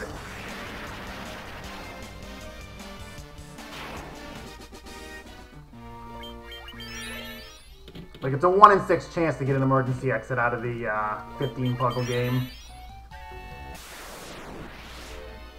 Unrunnable. At this point, I'm not going to be doing too many encounters for a little while, just because there's not many that are going to be all that worth it, compared to doing the eye anyway.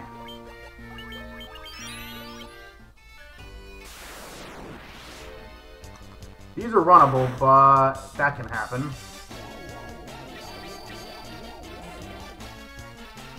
Somebody get away? Okay, good. I'll just burn the Phoenix down.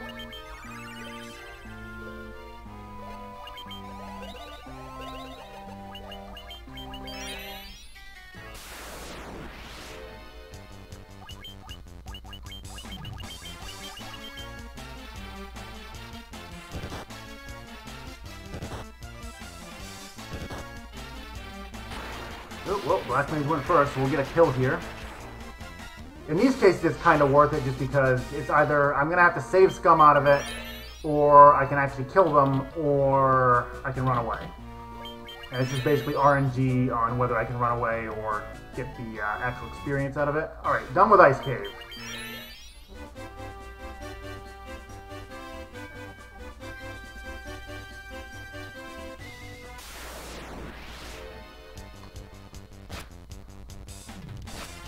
If I see any preemptives, I'll probably double... Actually, no, I'll just run from everything. The experience on the canoe is not terribly good at this point. Not compared to what I was just doing on the eyes.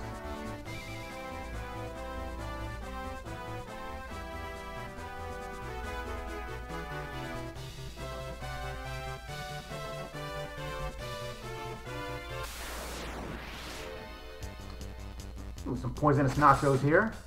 We're going to avoid those, though. I don't need any more poison, considering I don't have any antidotes. More poisonous nachos. This one's just determined. He's following me.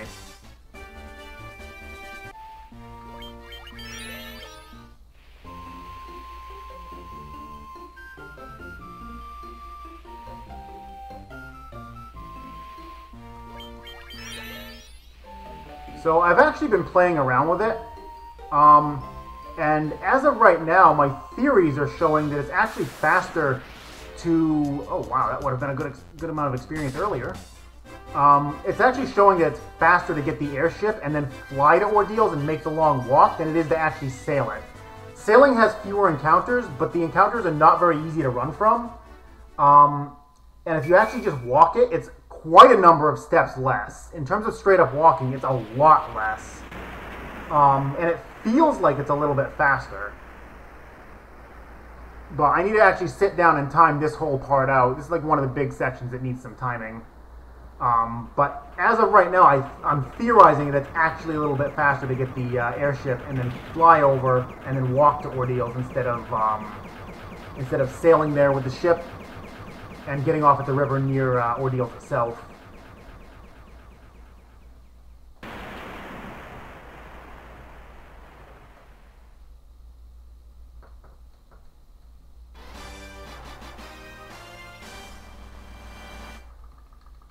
And we has ourselves an airship.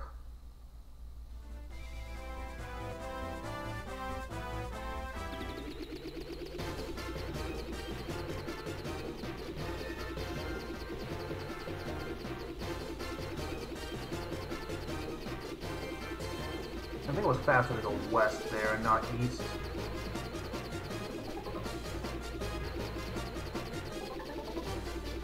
Okay, landing spot's right here. I'm going to stay as south as I can because I can get desert encounters here, like Tyros. They hurt, but they're worth good experience. This is why I like to walk, because I can actually get experience out of these. Some delicious Tyro meat. For those of you who are familiar with Gyre's stream, he has a lot of quirky things he does with like enemies and stuff in terms of like naming them and just sayings they uses. That's where this is partially where the name Dan came from, although I think Fiesel definitely had it first. Okay, that's not an encounter worth doing.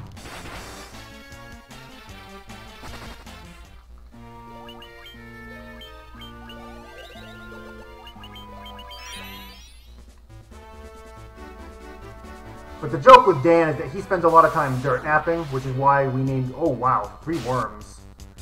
I think I can run from this just fine. Might have been worth actually killing. I think these things are actually worth decent experience.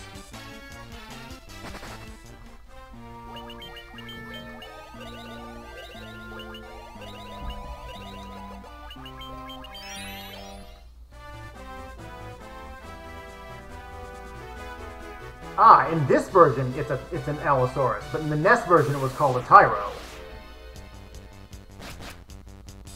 And I sometimes refer to the names of enemies by their NES version name.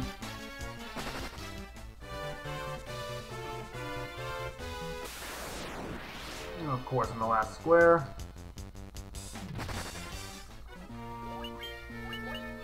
Burn one of my tents, just to get my MP back. Better than burning a whole bunch of ethers for the same purpose.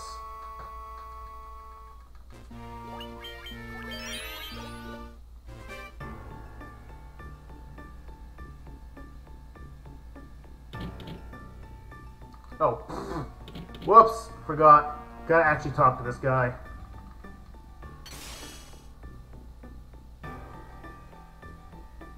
Always forget about that. There are some unrunnables in here, but the unrunnable actually isn't that bad. It's a Zomble, which is actually pretty good experience. So if I get one, I'm actually going to take it.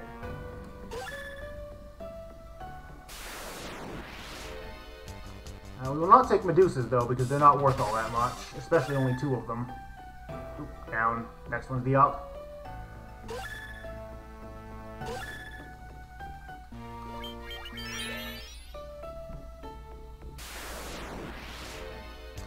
Nice preemptives.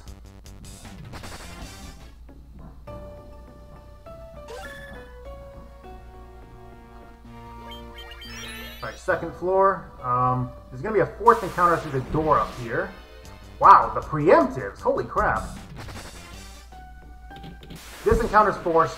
No way around it. I got 2. That's unlucky. But they're very weak to ice, and Blizzara should one-shot them.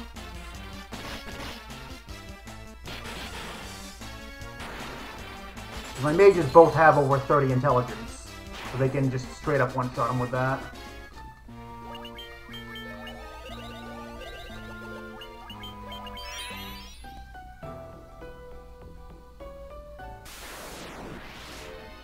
Ooh, catmen.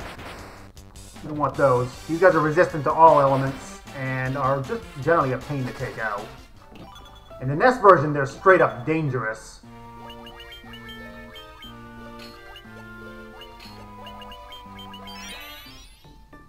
Just because their first spell in their list is Fire 2. No, we don't fight mummies anymore. Mummies are just not worth it anymore.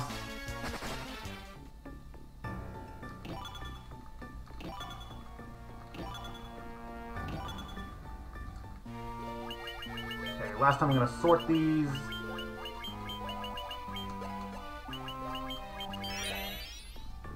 I want those in slot 1 because I'm actually going to be using them a fair amount with the White Mage.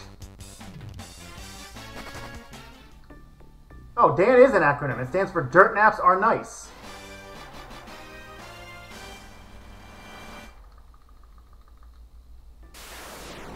I get 2? I got 2. Sweet.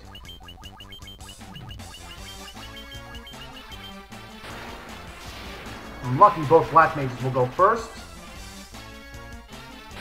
Wow, the luck. This has actually been a really good ordeals. And those guys are actually worth, if you get two of them, those guys are actually worth more than an eye.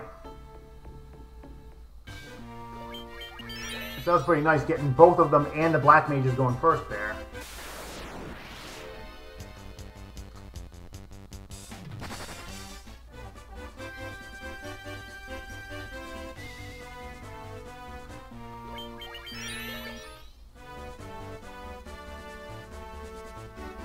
So we're just going to trek back to the airship.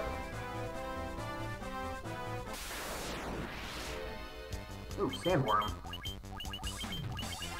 Guy's reasonable experience.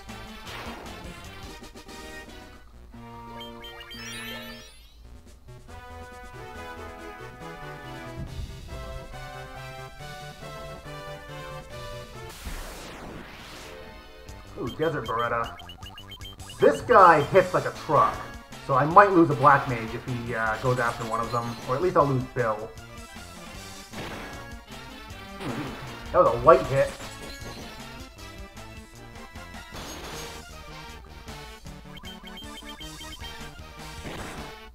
They hit the fighter even harder than that.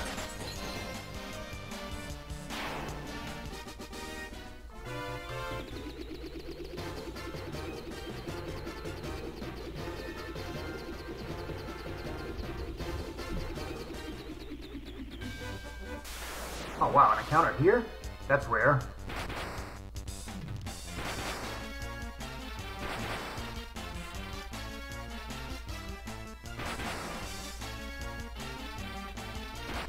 Someone please run.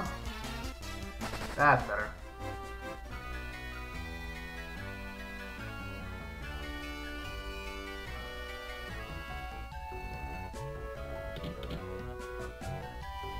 Alright, so we're gonna go turn in that smelly old rat tail I picked up because Bahamut just decides he likes rat tails, and this is proof of your courage somehow. Here you go. I'm not gonna ask what you're gonna do with it, but we'll gladly take the class promotion.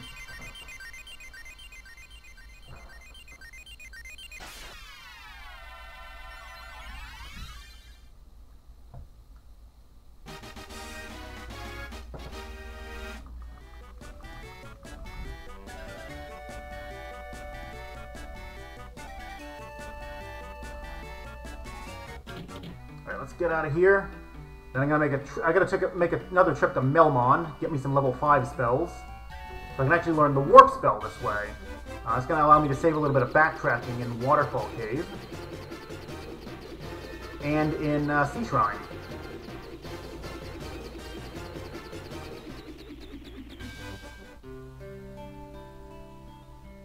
Ooh, nope, spells are down here. Okay, so you get Kiraga, you get Healara, and finally I get a life spell. Get out of the way. NPCs, I swear. Both of these guys get Firaga. And then one of them is going to get Teleport.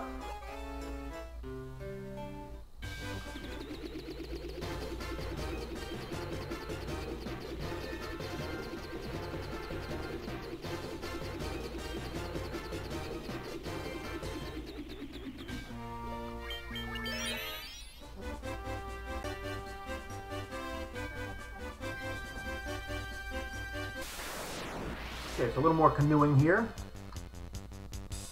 Still not going to fight the poisonous nachos.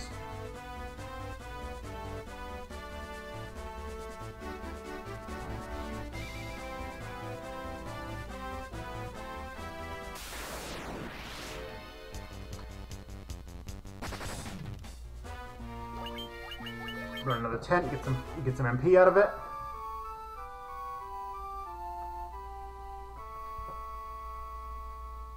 Okay, so in here there's only 2 encounters I'm going to bother fighting. One is if I see nightmares, like this. Because, while these guys you can run from them, like it's not flagged as an unrunnable encounter. However, this encounter is incredibly difficult to get away from. So it might as well be unrunnable.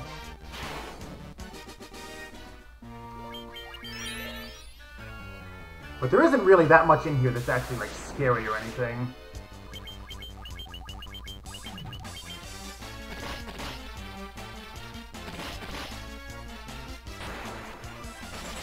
And the black mages can handily one-shot them, so at least they're not long encounters or anything.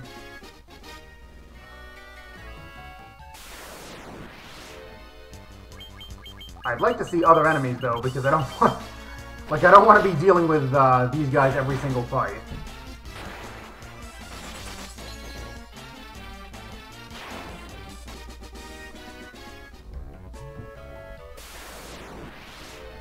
Oh my god! It's been nothing but nightmares.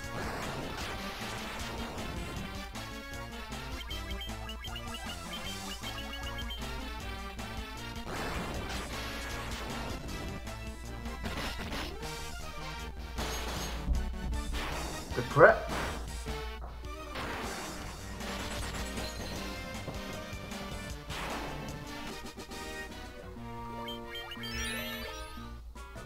Nope, down here.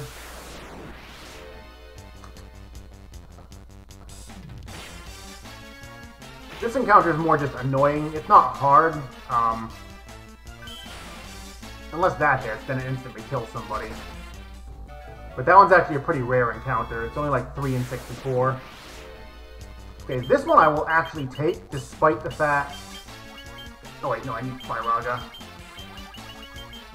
Despite the fact these guys are actually resistant to all 3 primary elements, 3 of them together is actually worth more than 1 eye. And I can kill them with 2 Firagas. Ow! Wow, rude.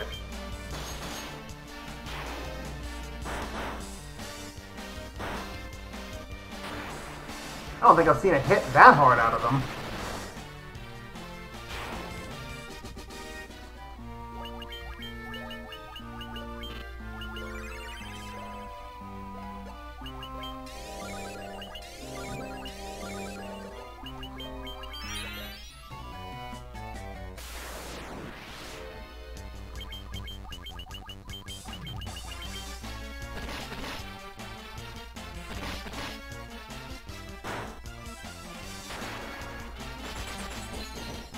Man, Waterfall Cave is just not messing around right now.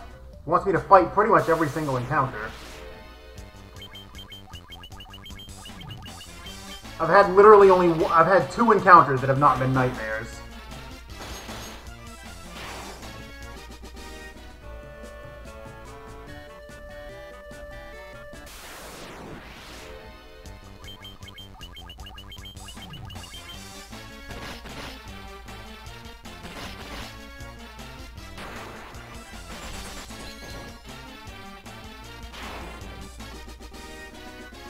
Actually, I just realized I need to be, need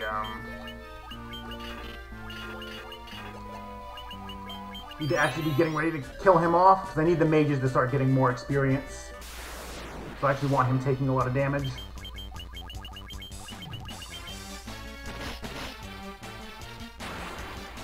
Please remember to not heal him from here on out.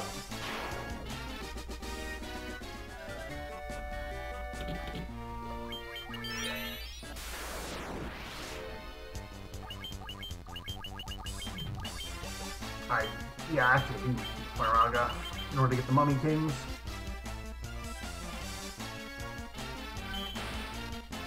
That actually could have hit, and it would have been great.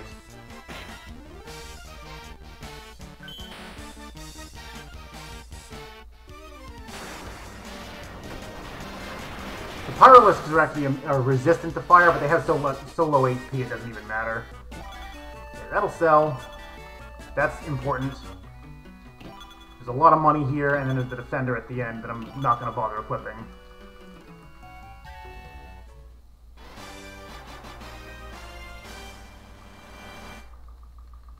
Because it sells for a lot.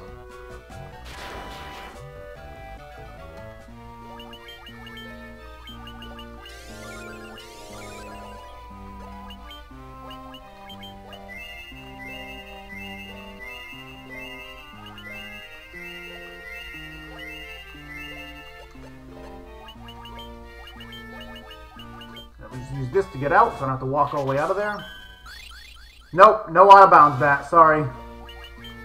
Unfortunately, out of bounds bat has become inbounds bat in this game. He found his way inbounds and will never be able to get out again.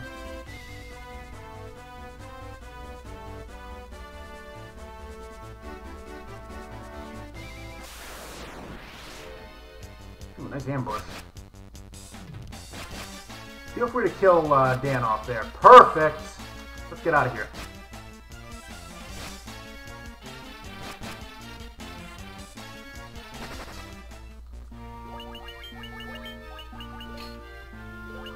Nope, nope. Equip that ice brand again. And not the gauntlets. Take those. Keep the gauntlets in the right spot. Nope. Move those around like that.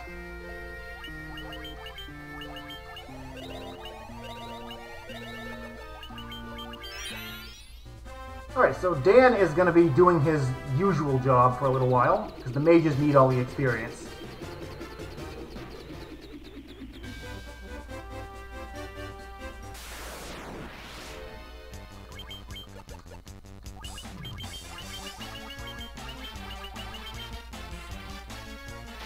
Gives the white mage something to do with the gauntlets.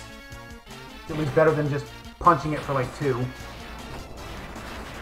2 Flyragas, I think, will be enough.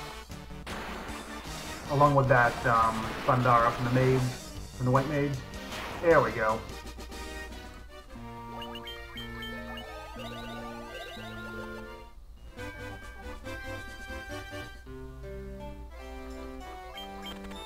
Get that bottle fairy, and then I gotta sell.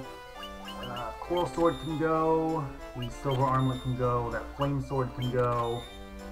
Iron shield, defender, wizard staff, and not the ribbon. Buy 4 giants tonics and a boatload of speed drinks. I'll get 10 more for good measure.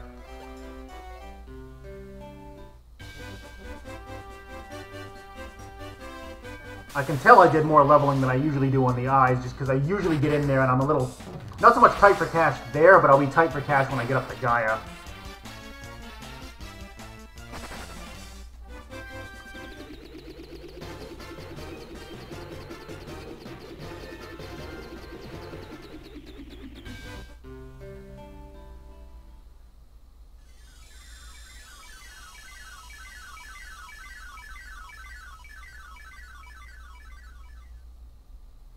Alright, gonna make a quick stop in the armor shop for 1 item that I'm gonna get 4 of.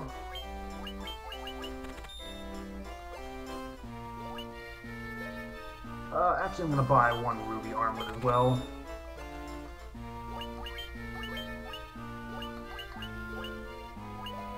Let me optimal you first.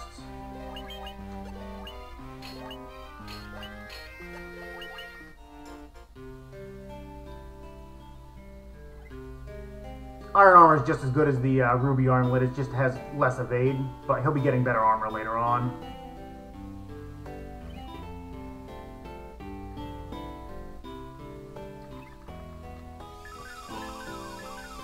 Now we're going to pick ourselves up some Oxgale. I don't know why they didn't just change this to oxygen or bottle or oxygen in a bottle or snorkel would have worked fine too.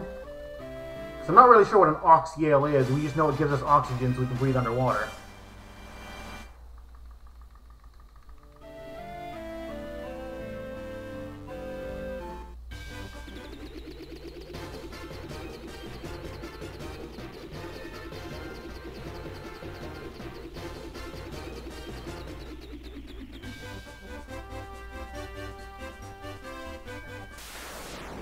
On the water again.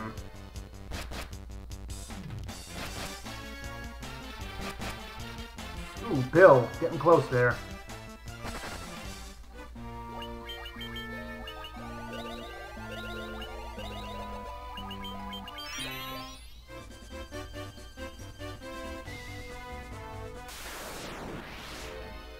Wow, unrunnable. Not doing that one. Oh yeah, Dan is doing many things right now. He's looking for a contact lens. He's protecting us from the ground. He's making sure gravity still works. Like, all very viable reasons to be doing what he's doing.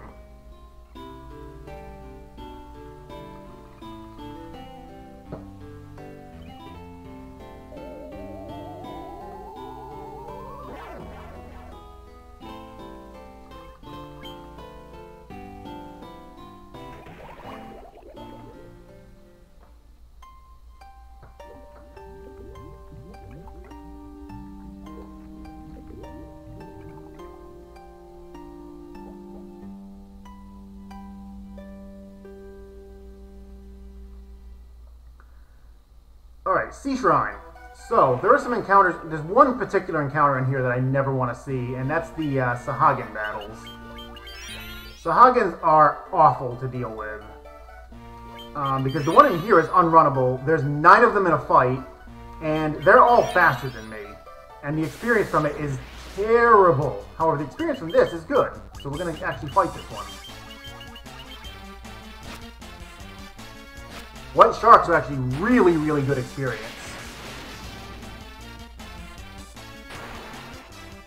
And I can kill him in 2 Thundaras, so it's a very quick fight.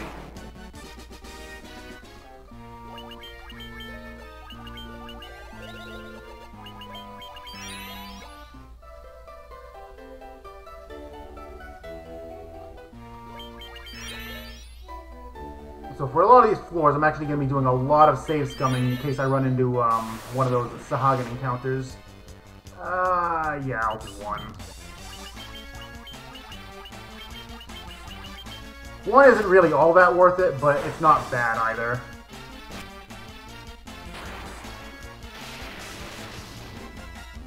And I'll take all the experience I can get. I wouldn't mind seeing some ghosts. Ghosts hit like trucks, but they're worth a ton of experience. It's also an unrunnable, so it's one of the few unrunnables that I actually want to see. 3 Sea Snakes is actually worth it.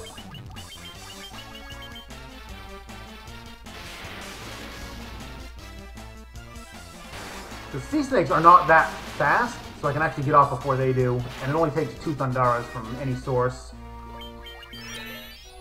I need to make one little detour over here to grab this item. This is the battle I don't want to see. That one is not worth the time it takes to do. It takes them 13.5 seconds to go through all of their attack animations, and they're worth the least amount of experience out of pretty much any fight in here.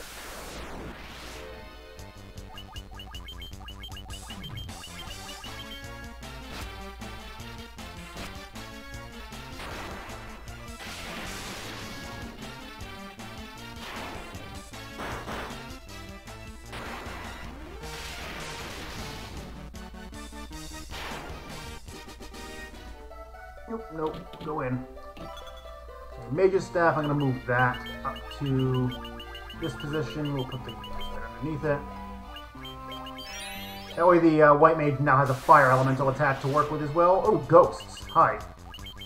Speaking of things weak to fire, I really wish it would have been one of the Black Mages going first, because that's not going to kill any of them.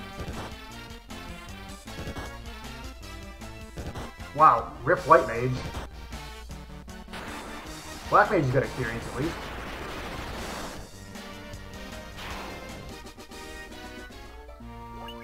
That's why I have Phoenix Downs.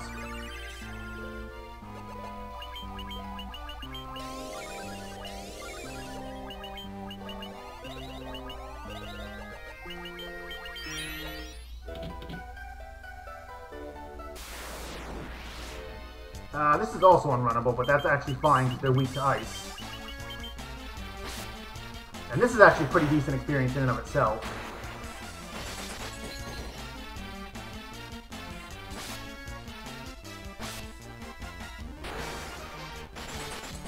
I think one Thundara would have been enough to go with the Blizzara.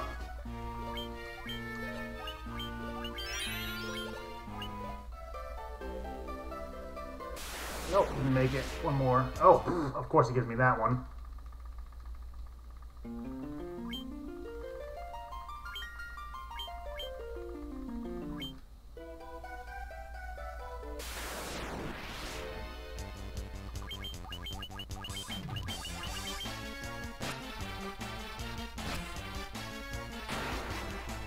I'll take out these sharks. I can probably make it to the stairs this time.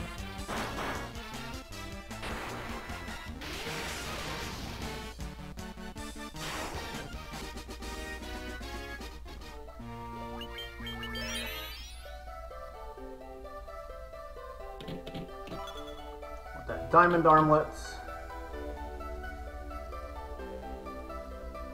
I'll equip that when I get the slab up here.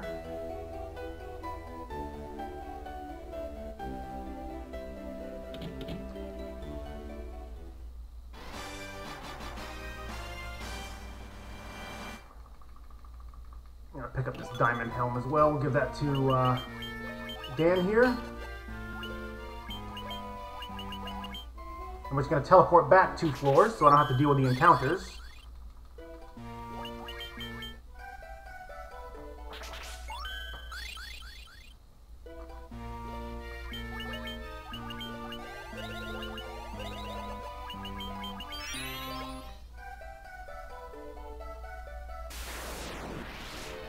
Of course, more Sahagins. Not much I can do about that.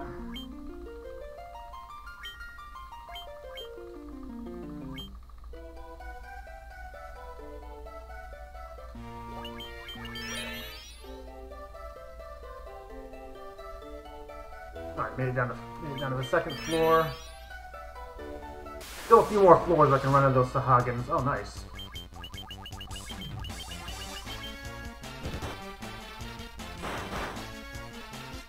Alright, good. We're all gonna get experience this time.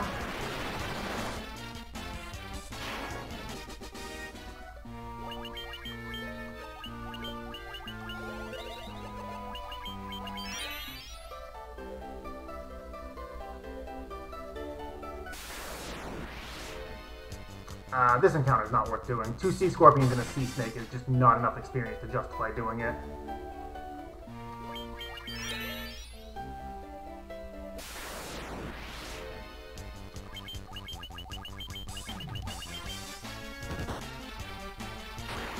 Nice.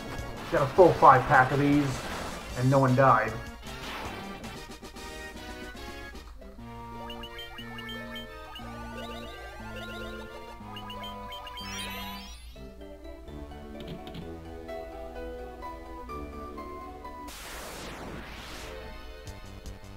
Ambushed. The Sahagin here is even though there's a Sahagin here, this one actually is runnable.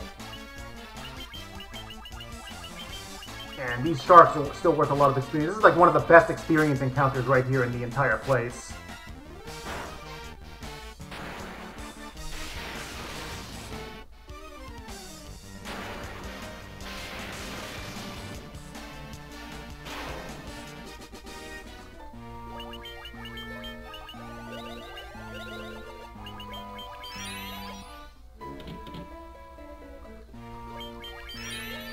Okay, so we got 2 things on this floor that I actually want to get. However, this floor I actually have a pretty reasonable chance to find those Sahagins. So I need to move that up to the top now. Then place the tents.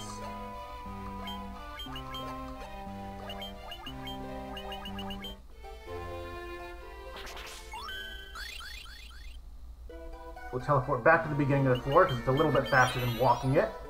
Because I gotta stop by this room here to get into the ribbon. Oop, took an extra step. And got the Sahagin encounter. Lovely.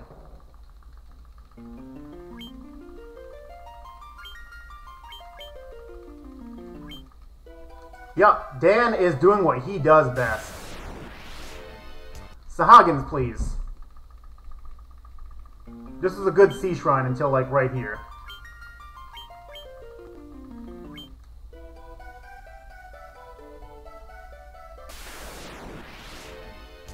Yeah. 2 sea trolls and a sea scorpion is not worth the time it takes to do.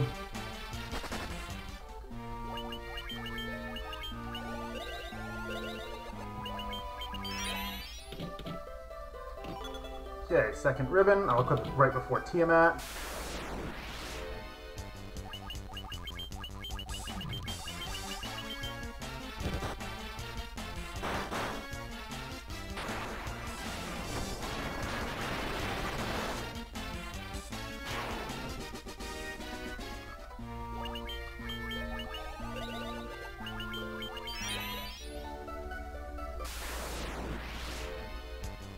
Ambush, that'll take too long. Actually, you can fight Ultros in this game. He's in one of the bonus dungeons.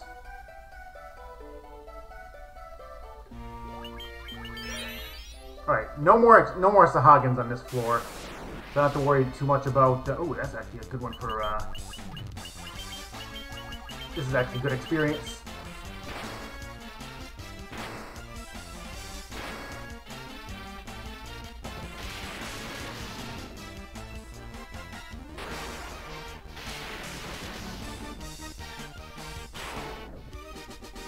Anything with a lot of sea snakes is actually pretty good. Like 3 or more is worth it. Scorpions, however, are not the same thing.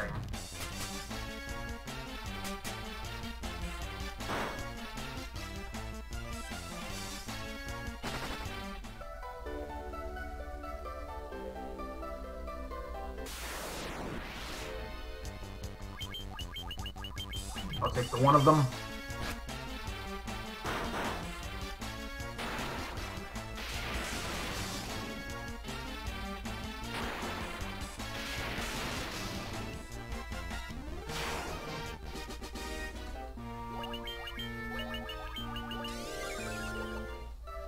Oh, she's out of MP. I need to fix that.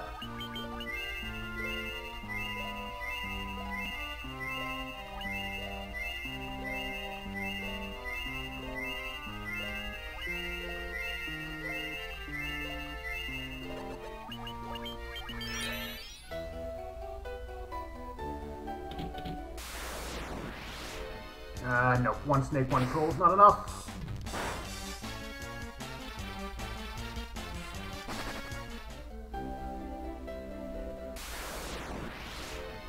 Six snakes is absolutely worth it, though.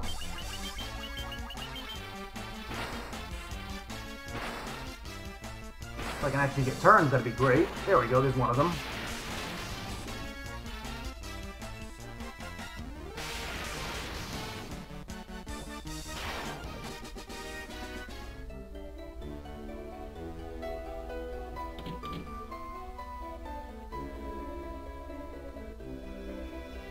Alright, so Dan has protected us from the floor for the entire dungeon, but now he has to get back up and do some real work.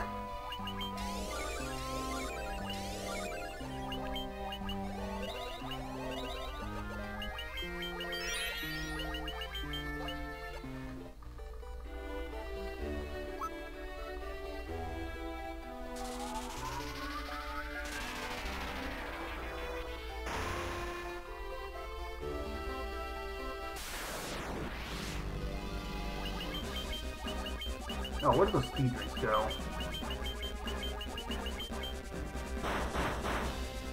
Ooh, good hit.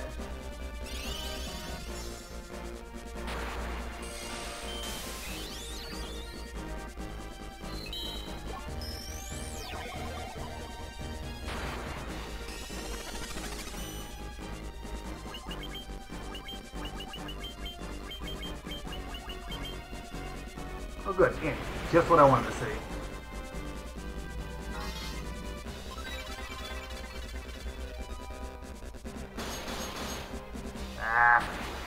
The blind hurt him there.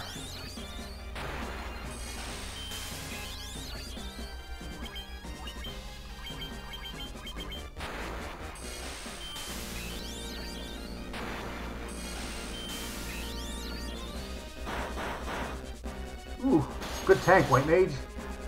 And Kraken's down.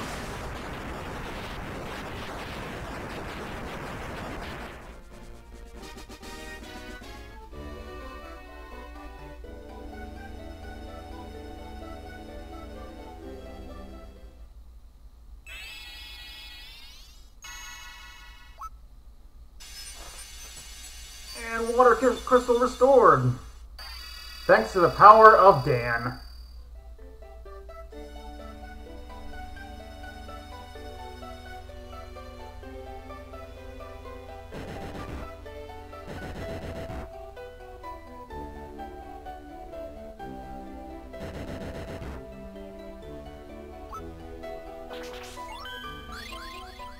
Yes, blind in this game actually does do something. It reduces the number of hits you get.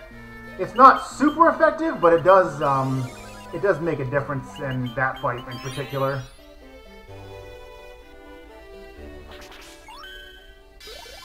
Alright, so I will be back to on-rack later.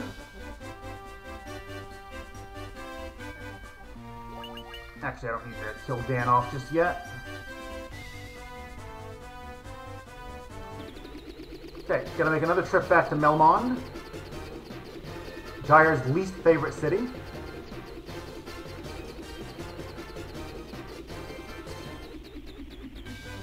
Just gotta do one thing here.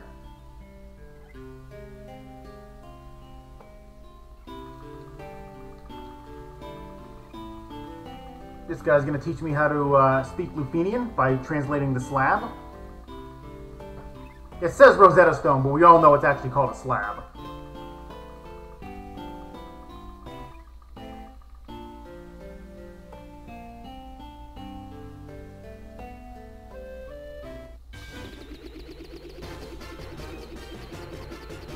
Okay, now I'm going to make a trip over to Gergu Volcano. I was supposed to have done this a lot sooner, but I didn't. I passed by it. There it is. Let's pop a cottage here and get my MP back.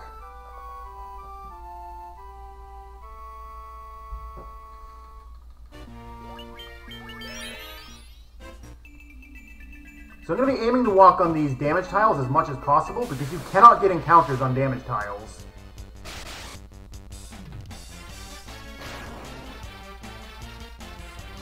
So I'm going to be spending a lot of time walking in lava.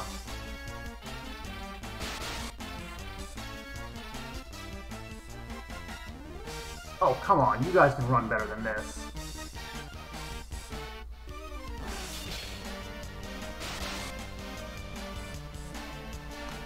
You guys, come on. These are not hard to run from. See? Just like that.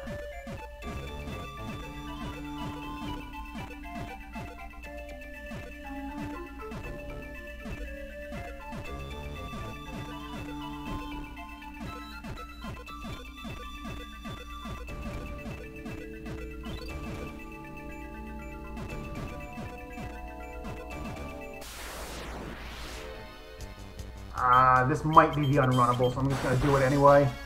There's an unrunnable in here that's Ogre Mage plus Cerberus, but sometimes the Cerberus is not actually in the fight, so that very well could have been the unrunnable.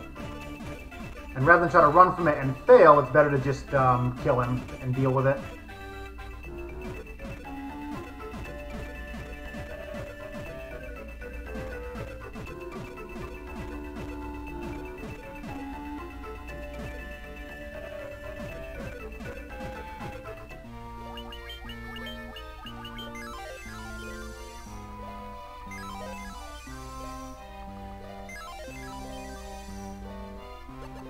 Get everybody healed back up. I don't know if this one's runnable. Oh, yeah, okay, that one is. That one is. Alright, so this is a boss I should have fought a long time ago. But, we waited a little bit.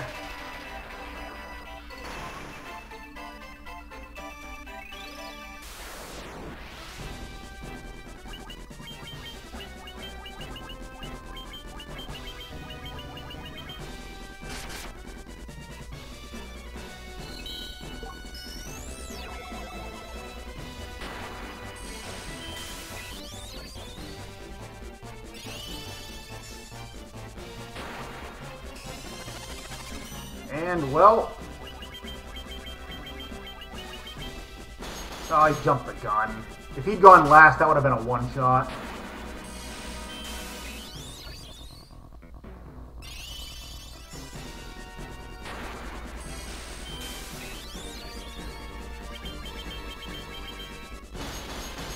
There we go, that's better. She only has 1600 HP for reference.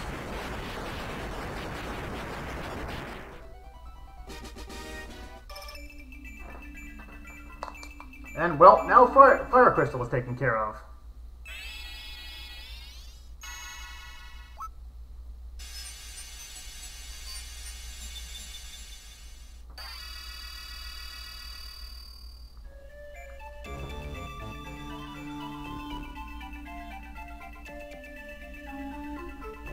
And one more here. These little cutscenes here that you get whenever you restore a crystal are the bonus dungeons unlocking. Each one is tied to one specific dungeon, so the only one I have open at this point is Whisperwind Cove,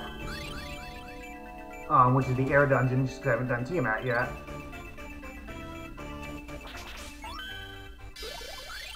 Alright, we're already done with that. I'm going to make one little detour to stop in Crescent here to restock a few items. Not cottages. I'm gonna get my these, get everybody back up.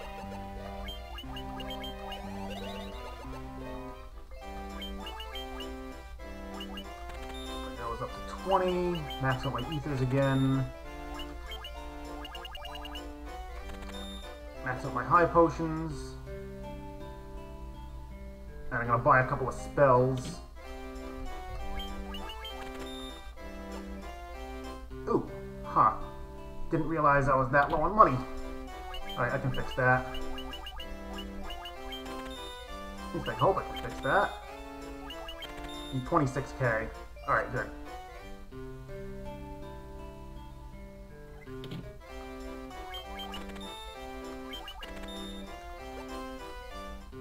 Cutting it close on money there. Okay, now we're off to Lupinia.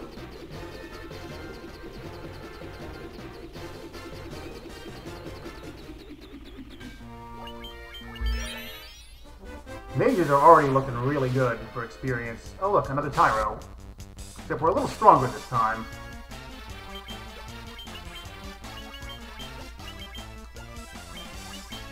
Come on, select it. I probably should have used Blazara instead of Firaga, because it wouldn't have made any difference.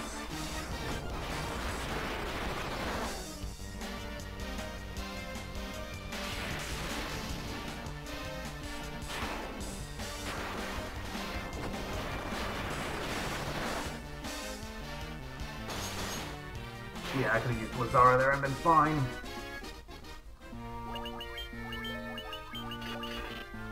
Also need to take off all of Dan's gear. No, I don't want to equip the Mage's Staff. Oh, come on.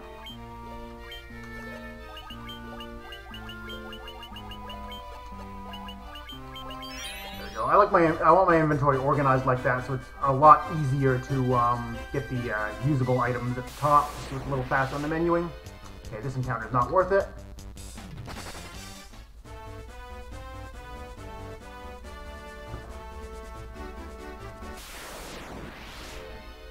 Winter Wolves aren't really what I want to see. These aren't very good experience. I want to see Zombuls. Zombuls are worth a lot of experience, especially if I can get 4 of them. Nice ambush. Well, my last save was way at the top. I'm not going to walk all the way back down here.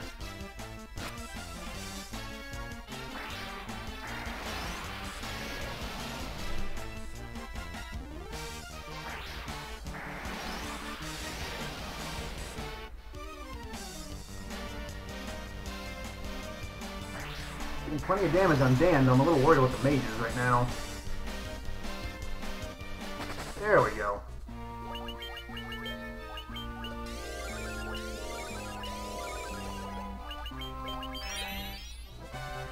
That was an encounter I normally would not have taken, but because I hadn't saved close enough to it, it just wasn't worth trying to skip out. Oh no, Toga party! Togas are blocking me in.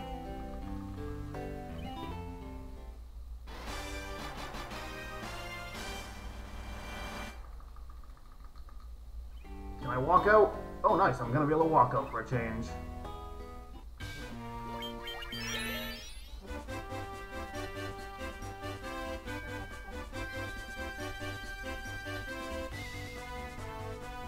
Wow, where are the encounters at? And where are the Zombuls at?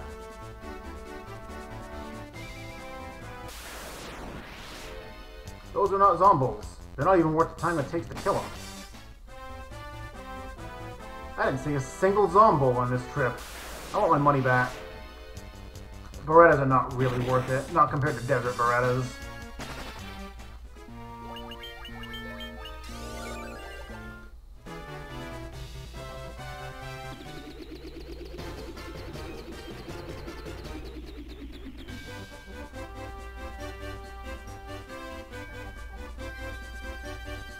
I don't want to use a cottage, so I'm just going to burn ethers to get everybody back up.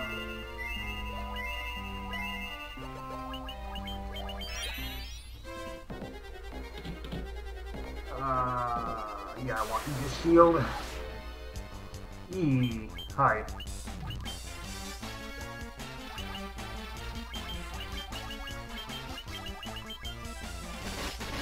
Always forget how I want to handle this encounter.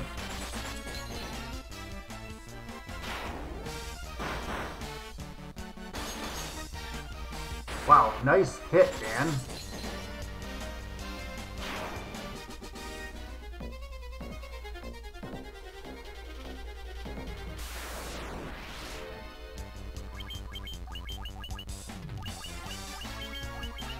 I think Thundog is enough.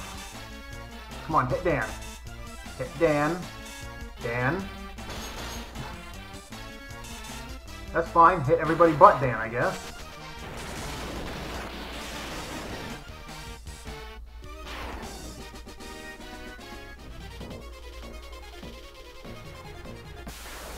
Just want this Aegis shield here.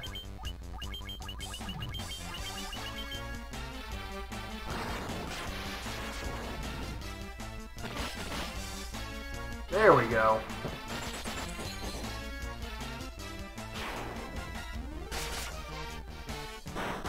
Dan doing what he does best as usual.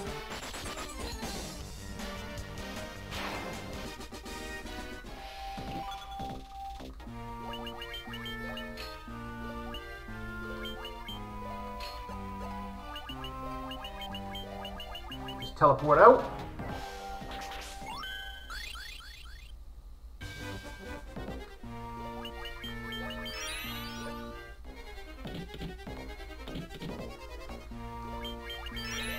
Okay, so the level I'm really looking for on my mages is 33. That's when they can learn level 7 spells. It's not really necessary for the white mage, or not for the black mages, but for the white mage it's very important because that's when she can learn Healaga, which is a spell I need for the end game.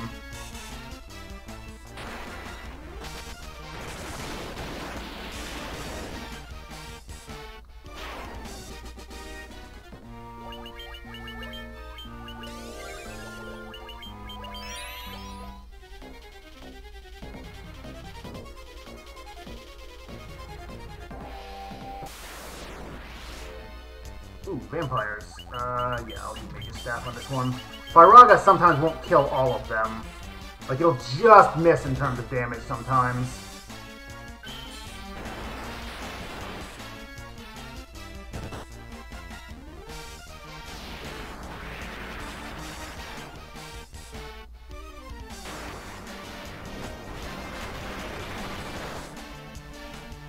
Yeah, I would have missed 3 of them on that one.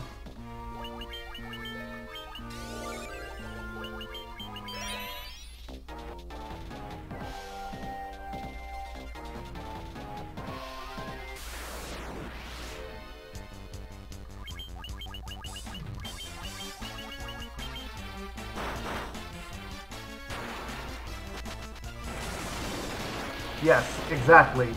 Dan is taking soil samples of the tower, collecting dust specimens.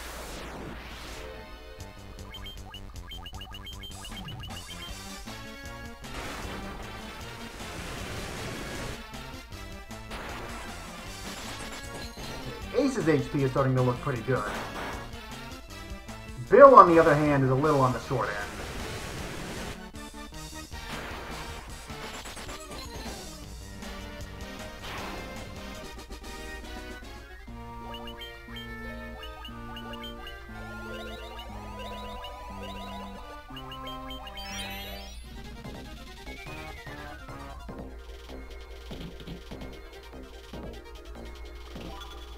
That.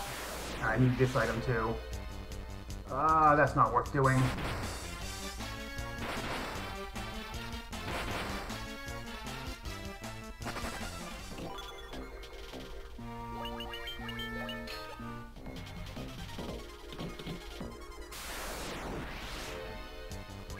This one is, though. These guys are all one-shottable by Blizzara.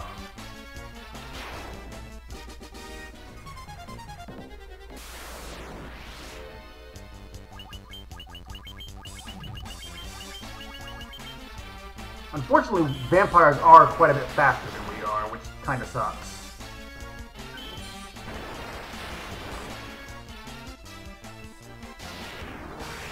White mage better turn off a little early, but black mages probably won't.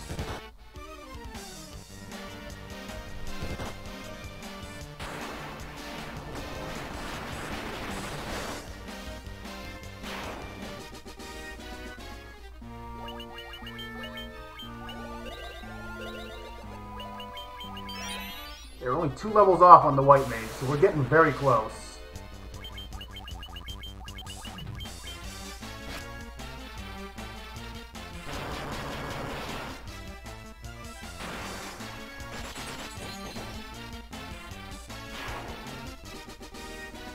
Oop, that's 32 on somebody.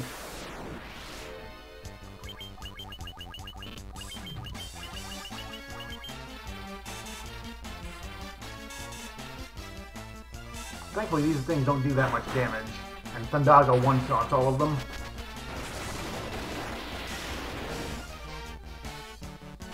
Ooh, I think Ace has 40 intelligence. He does! He just hit his next spell multiplier.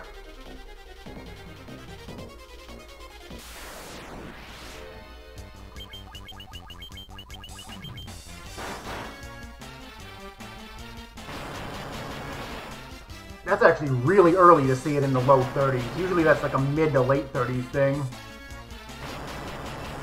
Wow, way to waste our time, Hellhounds.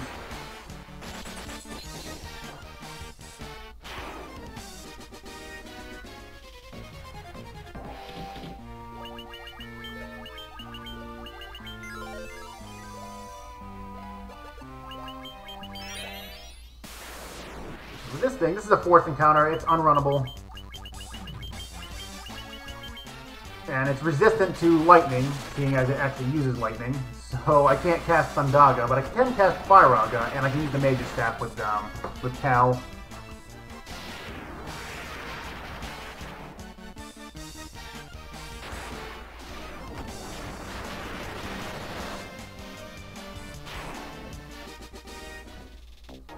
And we made a Sky Castle.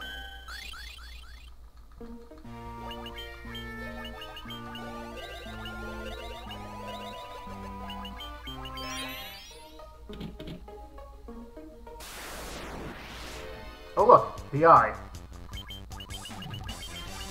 Fyraga's enough to just one-shot it outright. It's still worth just as much experience too. Also still unrunnable.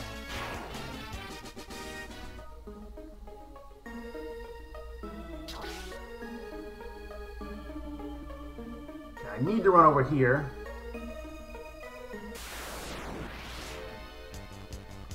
Ooh, actually, no, that's right. I'll be fine. Zara.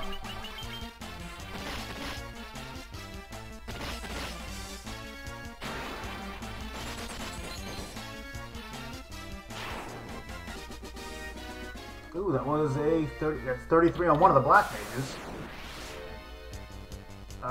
This time I'm just gonna run. I think Ace can one-shot them now, but only one of them's not really worth it. And I just got my last ribbon.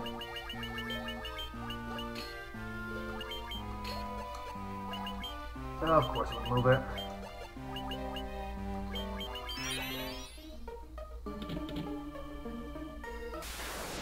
I'm also going to go down and grab... Chimeras, please.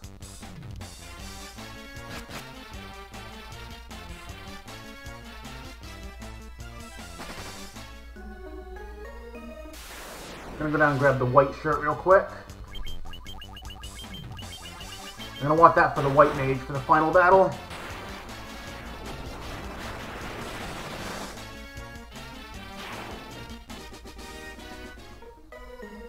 Okay, another one gained a level. White shirt in the second one.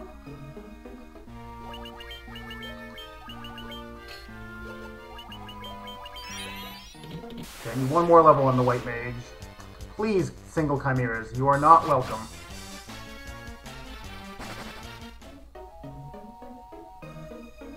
I need maybe one pit stop over here as well. Ooh, this is not an encounter I really wanted to see, especially on an ambush.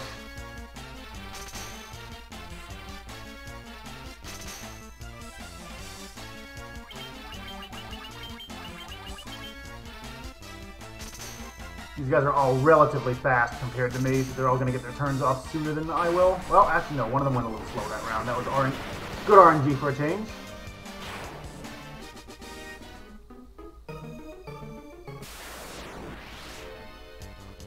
Chimeras, please. These single chimeras are the worst thing to get, because they're just not worth doing.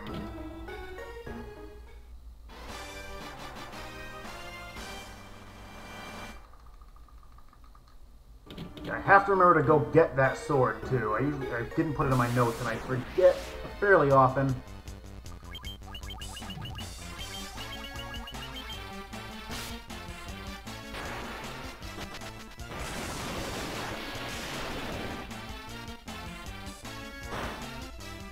It does have Chimeras, but they've been renamed to Manticore.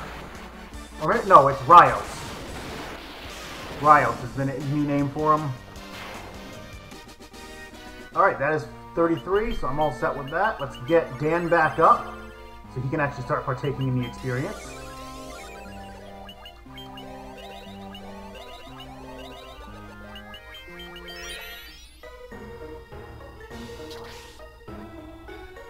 Okay, just gonna skip everything on this floor. I got a pro cave in the final dungeon. Okay, we're gonna go left and down.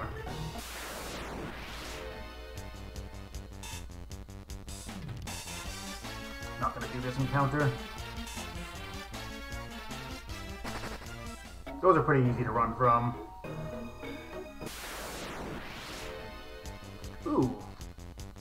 Poisonous nachos. I don't know how they get up here in the Sky Castle. They were down in Rivers, but... Alright, I need to heal up.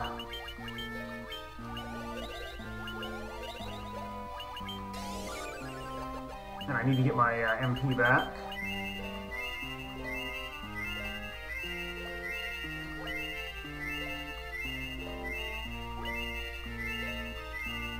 That should be enough right there.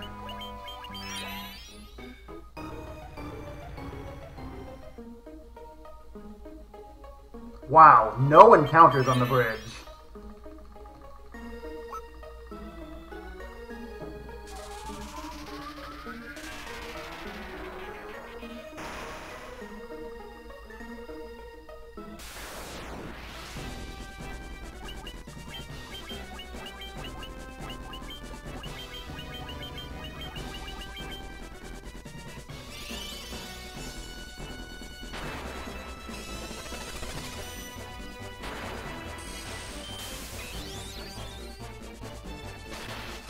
That's gonna hurt, but not... Ooh, that's right. Bill's HP is on the low end. Bill might go down next round.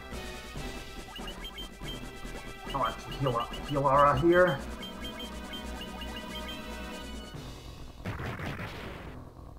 Ooh, close.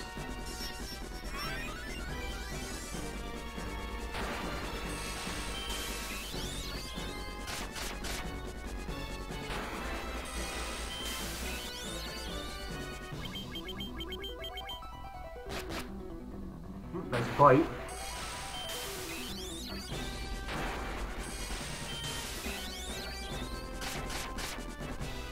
And well, that was Tiamat.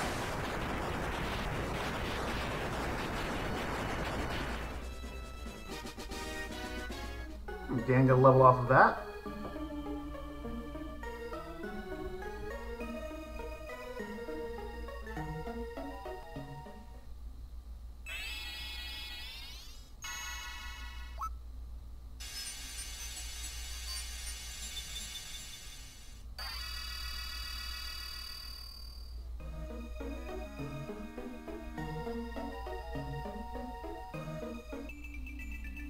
And last bonus dungeon is unlocked now. We won't be visiting any of them because they're not needed for any percent.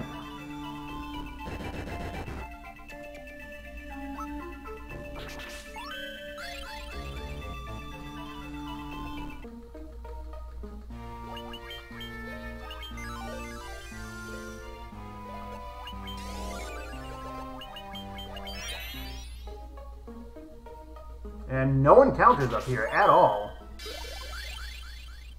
That's very rare. Usually there's at least one or two. Okay, I need to make one quick pit stop in Onrak.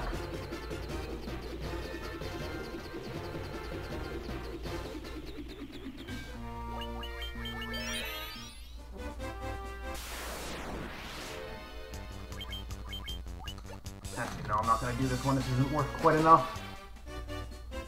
I mean, the fighter is actually pretty good right now. I'd like to see the black mages get a little bit higher. Ah, crap, this one's unrunnable.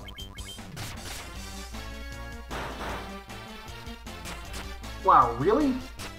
I figured Dan could have gotten him. Oh well. Got him now.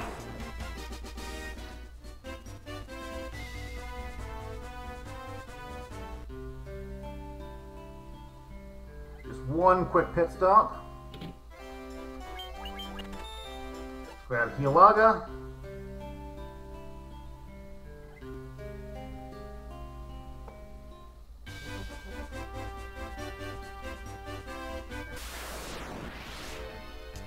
Oh good, preemptive. This one's not really worth the experience.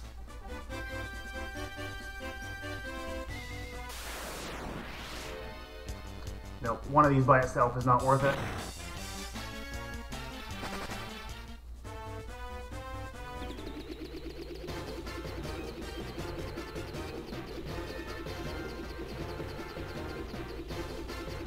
Should be hopefully right over there. Wow, I was actually not far off.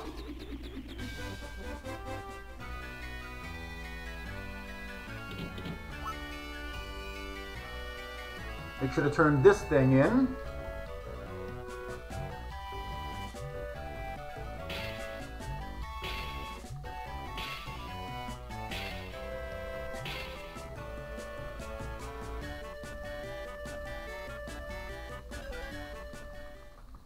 We have Excalibur! Oh wait, Excalibur. This is the real thing.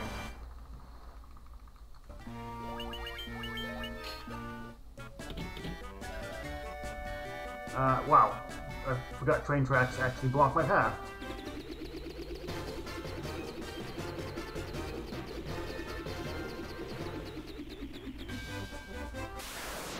Wow, nice goblin encounter right outside.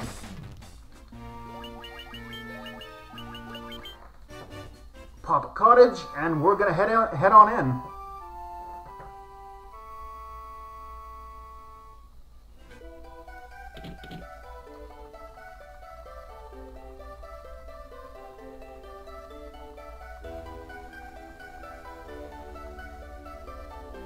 So, final dungeon.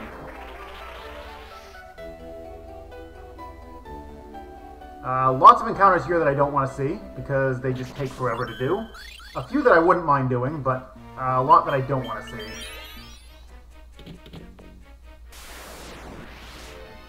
This is actually one that I'll take. Purple worms are actually worth a lot of experience. And they're a relatively quick fight. They're also unrunnable.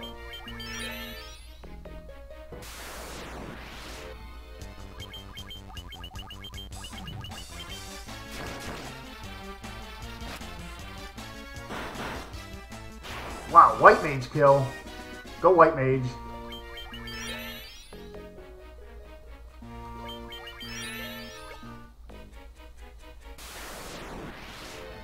Two purple worms this time. Alright, I'm gonna go with this. Actually, no, Fire Raga. I'm gonna use Thundaga for this, I think. Thundaga has a very long spell animation, but sometimes I just need the extra little bit of damage.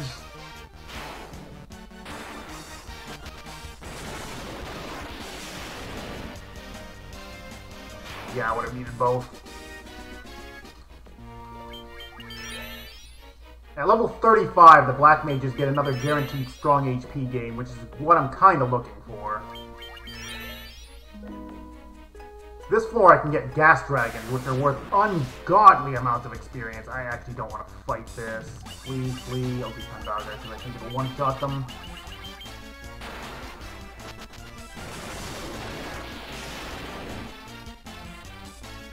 Good.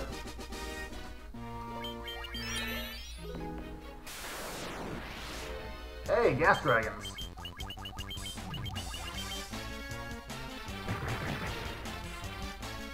And their special ability doesn't even take that long to animate.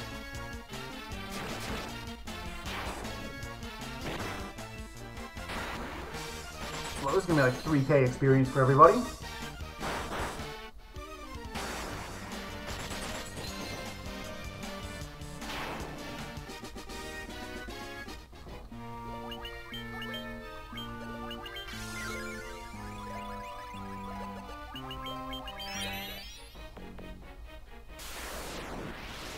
Ooh, more green dragons.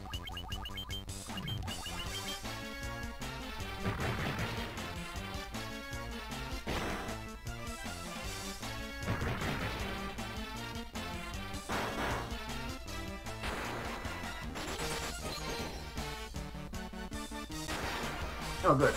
Dan didn't actually attack, so everything went off a little quicker.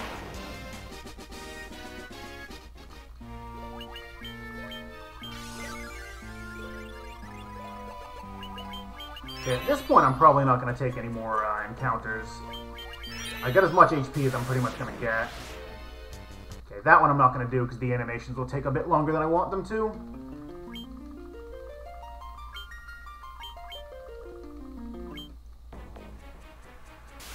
Oh, please. Please. Okay, I'll take this one because there's only 2 of them.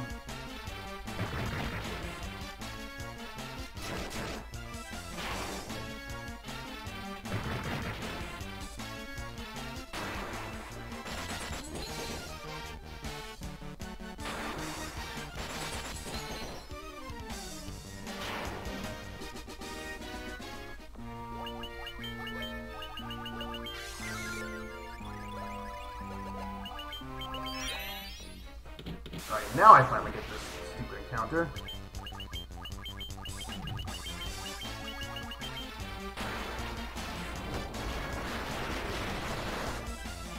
This guy's weak to fire, so Black Mage just kind of wrecked this guy. This might be another White Mage kill, though. Look at that, White Mage kill.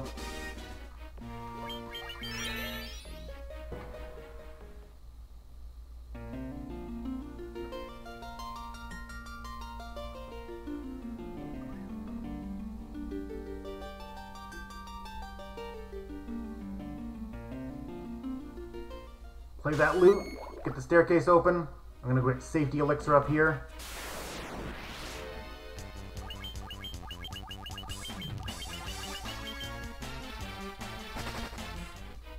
Safety elixir in case the White Mage runs out of MP in the final battle.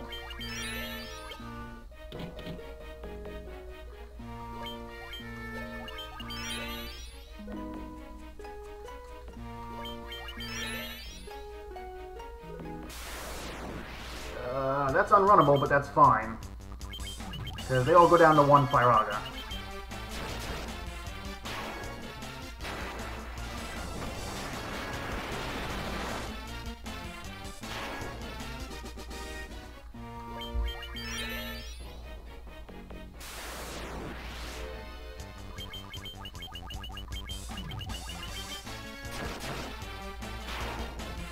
Like, for these ones, it's actually worth it to just fight it out, because it takes about the same amount of time as just resetting. I'm still getting a few levels here and there, too. For Dan, it's mostly damage, not HP. That's unrunnable, and those are all going to go faster than me, so I don't want to do that one.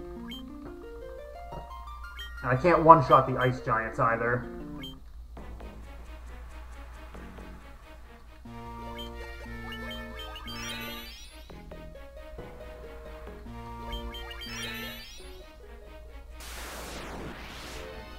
More purple worms. At this point, I'm not going to bother fighting them. If it was just one, I wouldn't mind because I can just physically attack it. But I'm not going to do more than one.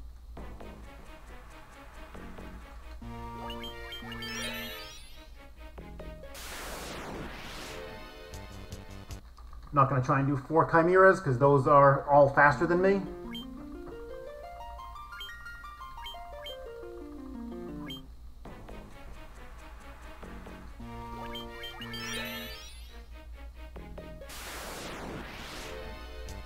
God, they're giving me the worst encounters here. Well, actually, no. The worst encounter on this floor is 4 white dragons. That's an encounter that you can run from it, but they're so fast that it might as well be unrunnable. Okay, this one I'll do.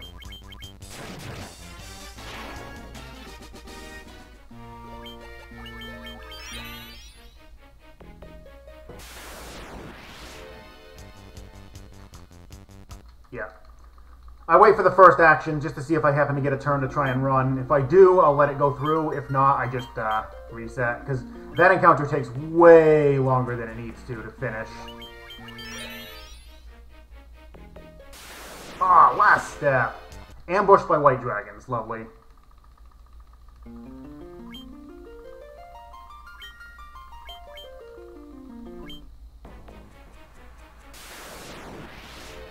Please, let me off this floor.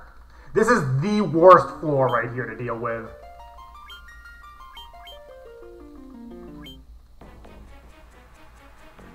Alright, we're off the worst floor.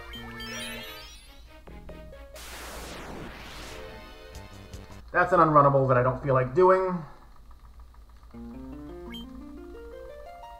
Well, I could probably just do one attack in Firaga and probably be fine, since I'm at 40 intelligence on both of my black mages.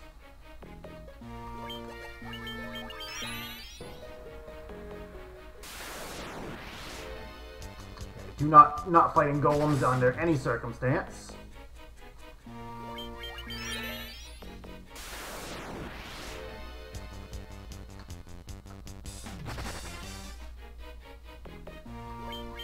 Also, the encounter rate is higher here than it was on the previous floor. Like, they progressively get higher on the encounter rates until you get down to the last floor.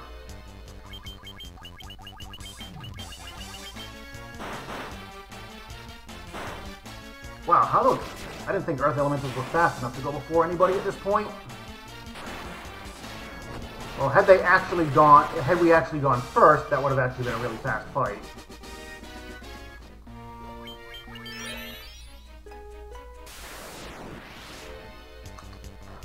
Earth Medusas, we don't need this encounter because this isn't the Nest version.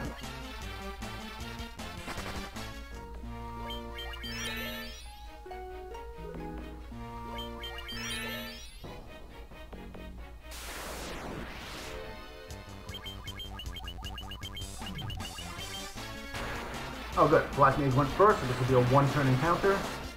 That was actually faster than resetting it.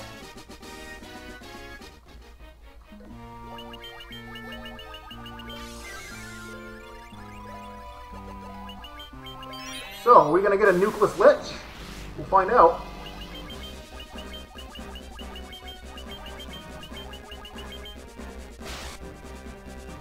Oh. Well, that's unfortunate. I'm going to have to reset that. Because he's not going to come out of that stun soon, and I don't have any way to get rid of it. Let's try that again.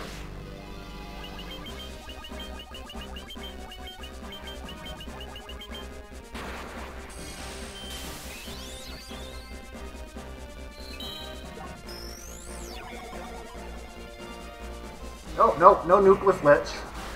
Bill actually could die to that.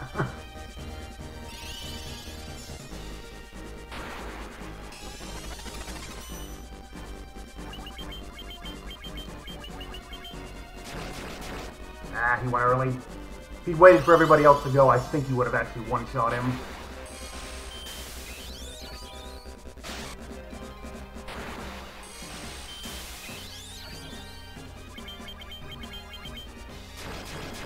There we go. This one had 2,800 HP. Actually, no, I wouldn't have one-shot him. I still would have taken that extra round.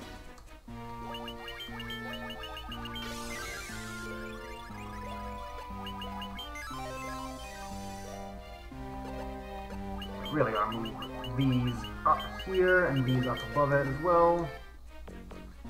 Make one save here, and this floor is the easy floor. Like, everything is easy to run from, except this encounter. This is the only unrunnable on the floor, so of course I got it.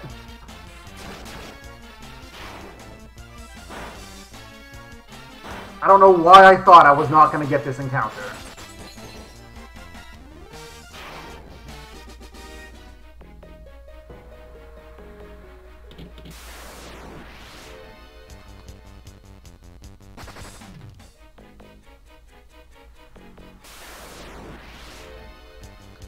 Delicious Agama experience. I'm passing it up, but Fire Lizards, or aka Agamas, are a really good source of experience, especially if you're playing the Nest version. Really? 2? This is the rare encounter for the floor, I believe. No, wait, no, it's the second rarest. Fire Dragon's the rare encounter.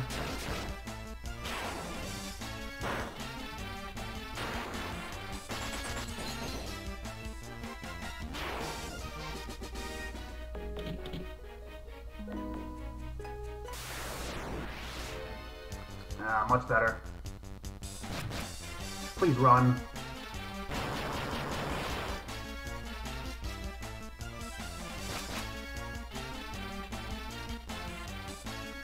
Wow, you guys, this is the easiest floor. Literally the easiest floor, and I'm having trouble.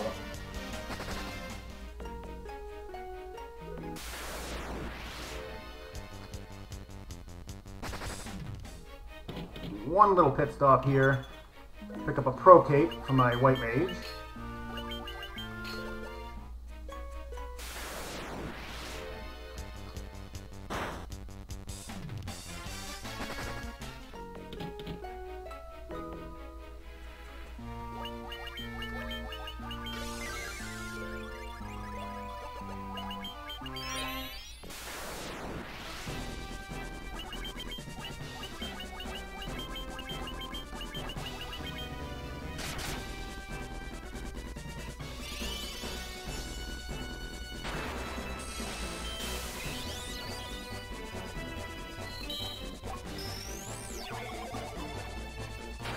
Should still be 2 rounds to kill her. You got 3,200 HP.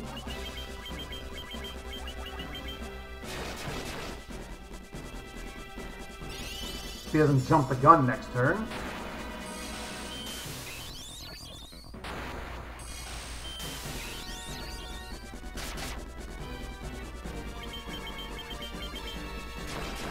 He jumped the gun, but I still had enough damage.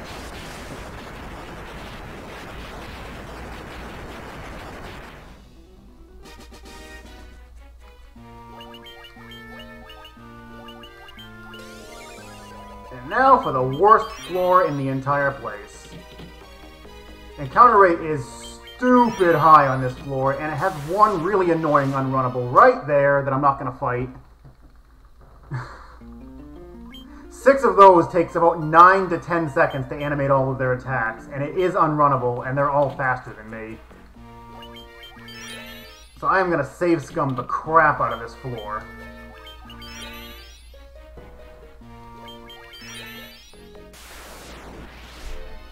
Unrunnable again.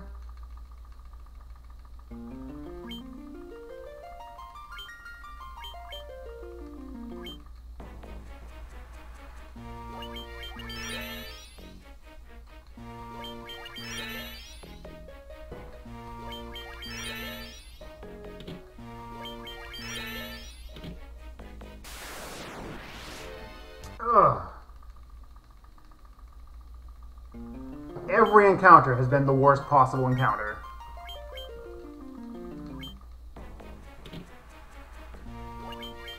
This is why you save scum this floor. Because that encounter loves to come up.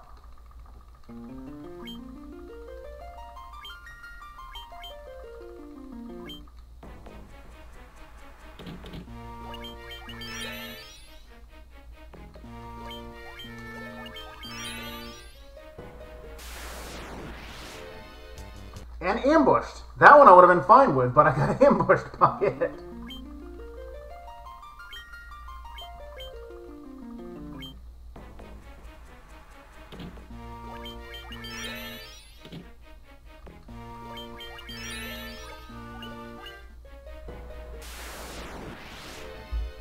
Oh my god, I have this is literally the worst RNG you can get for this floor.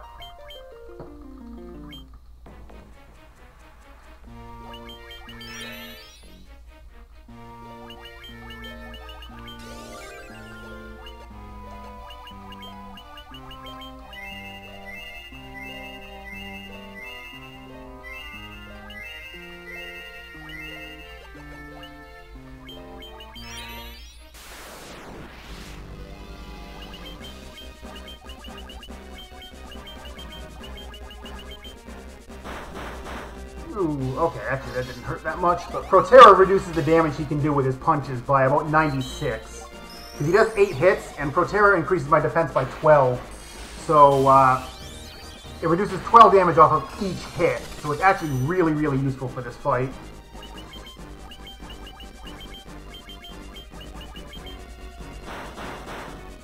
Still one-shot ace, though.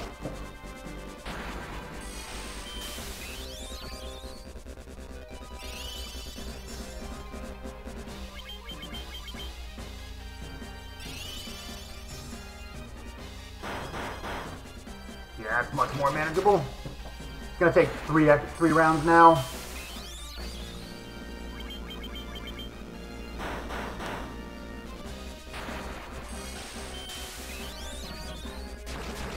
There we go, Kraken's down.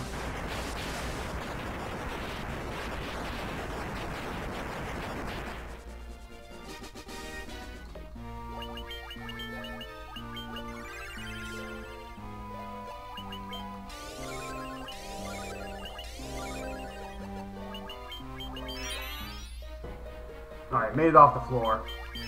This floor is kind of bad too, but it's not as bad as the previous one. Unless you get 3 purple worms, which is again the worst encounter I can see here.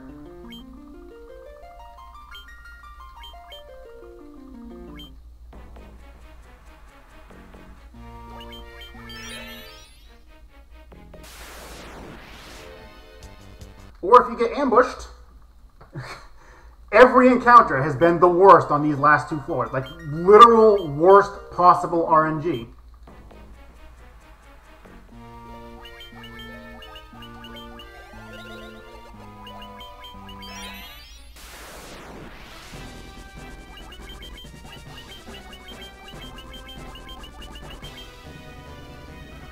You don't kill Dan? Okay, good. He survived it. Scourge is the dangerous part of this fight. Once you're past that, this one actually isn't that bad.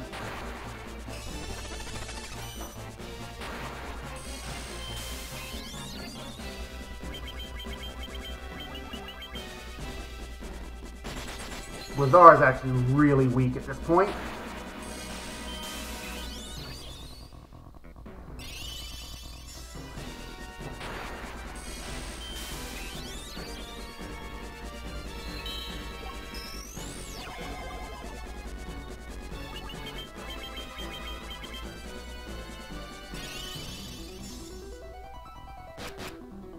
Good bite. Yeah, I got him on the next round.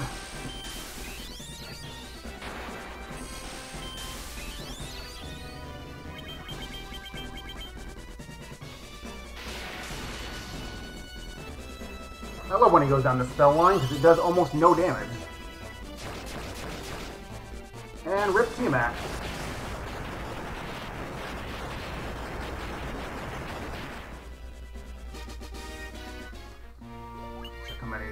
Plenty of speed drinks left.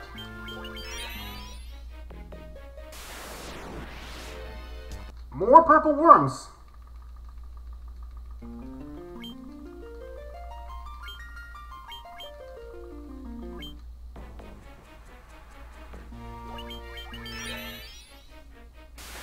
Oh, last encounter. Vampires. I can actually run from this one, but they're faster than I am and it's going to take too long to do it. And they're kind of hard to run from. That was the, out of the last 2 floors, that was by far the kindest encounter of all of them. Alright, no more encounters.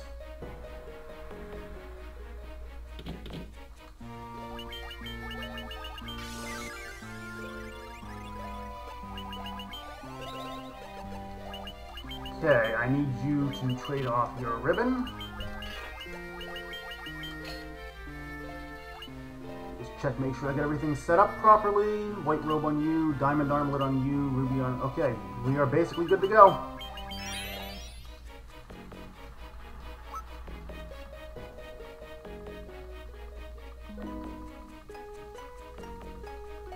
I want the ribbon on the fighter just so he will not get hit by Earthquake if he gets down the skill line far enough.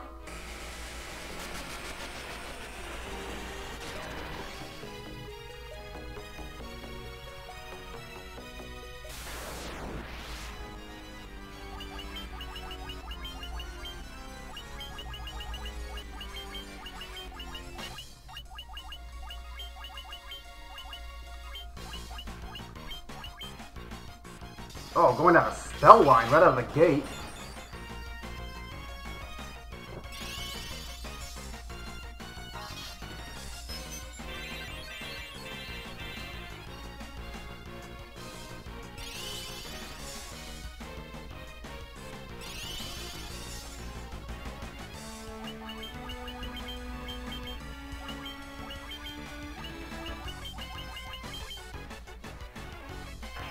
Okay, that's fine. He's going right down the spell list. I want to see him start using a few skills. Skills have long animation times, but that means he's not going to get too close to Kiraja. Although if he goes down the spell line, I don't mind if he gets Kiraja before I even start attacking him. That's one round of buffing.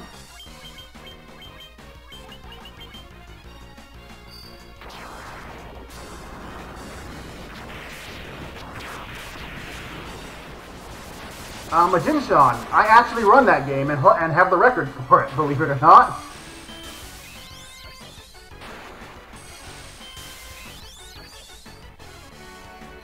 Okay, 2 rounds of buffing.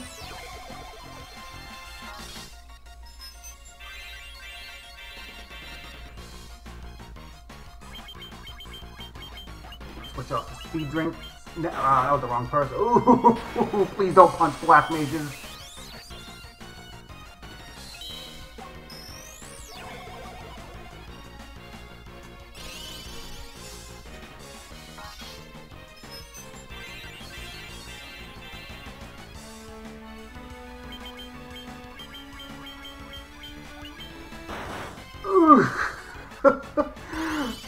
Please stop punching black mages.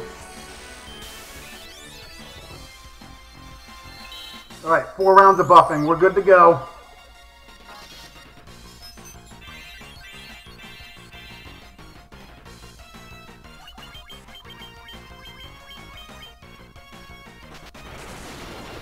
Oh, he's 1 spell off of Kiraja.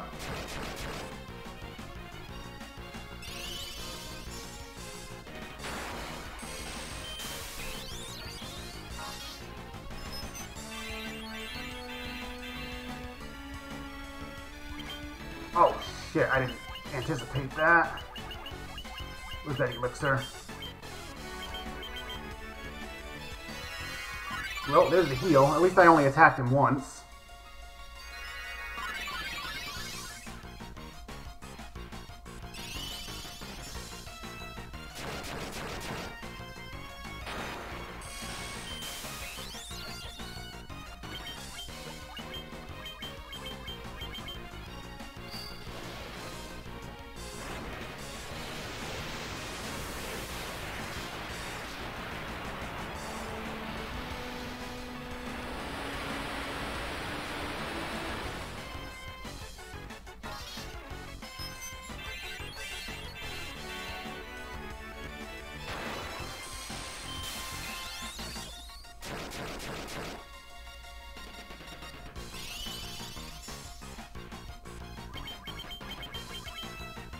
Oh, now he gets really dangerous. He can actually one-shot pretty much anybody with punches right now. So this is probably going to get a little dicey here.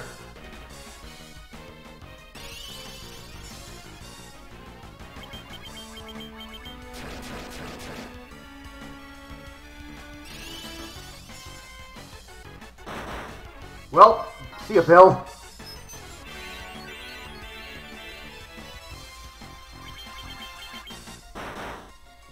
Well, so much for that. I would have been underestimated if he hadn't punched right there. Nothing I could... There's 0 I could have done about that.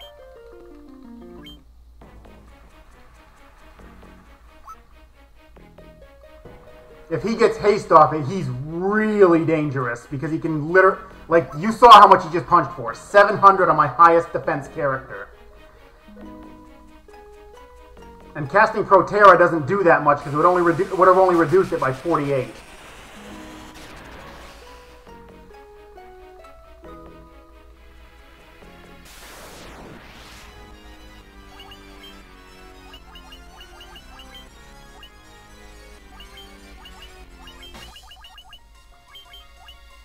Oh, you know, I should probably actually heal that MP up because I noticed that halfway through the damn fight.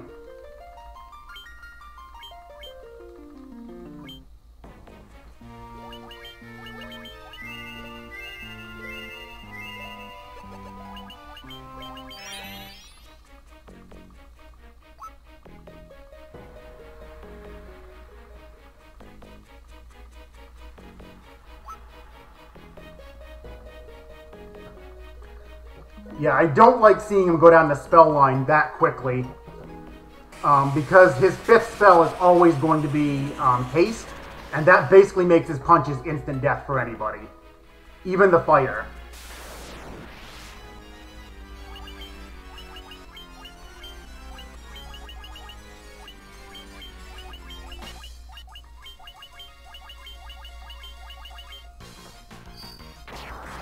No, you cannot slow him. He's immune to all status ailments.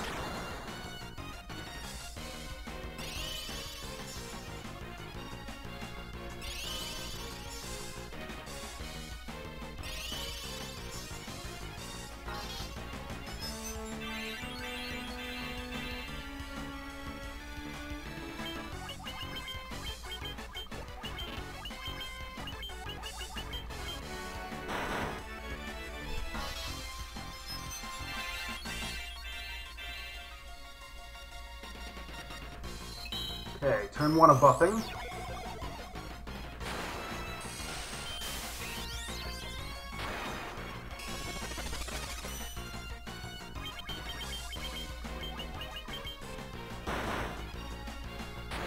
Invis doesn't do that much in this, and Chaos's hit rate is way too high to try and get around it.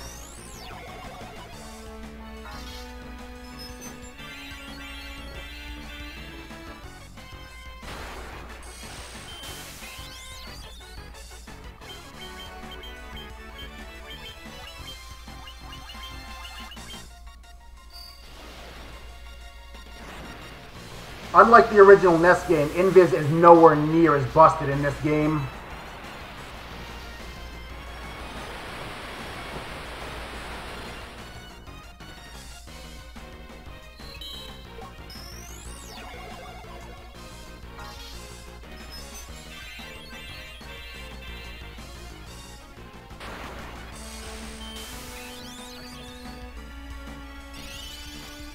Three rounds of buffing.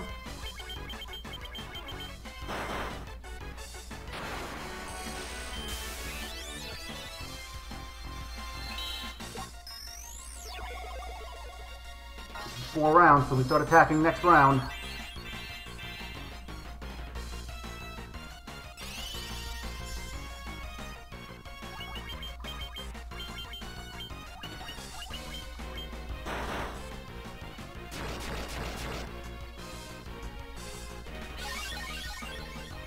We're just playing it safe with that. Wanted to make sure I could top him off if he got punched again.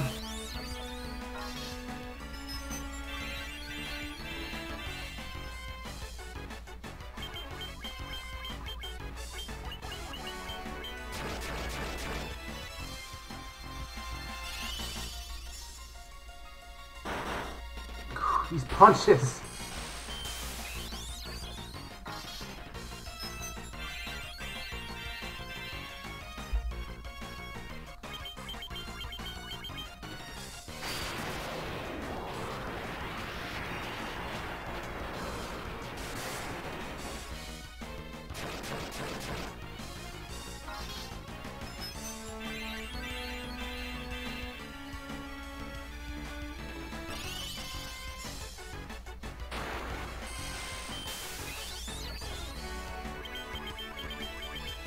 Okay, this is the moment of truth. Cal might die to this. Okay, good. Cal resisted it. That's why I take the ribbon off of Cal, or off of the White Mage, because the White Mage has a lot of magic resistance and has the best chance of avoiding it.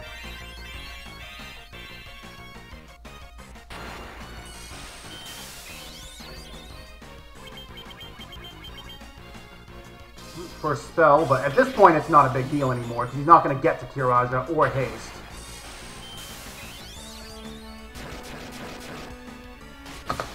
There we go. 5 minutes overestimate because Chaos is a jerk.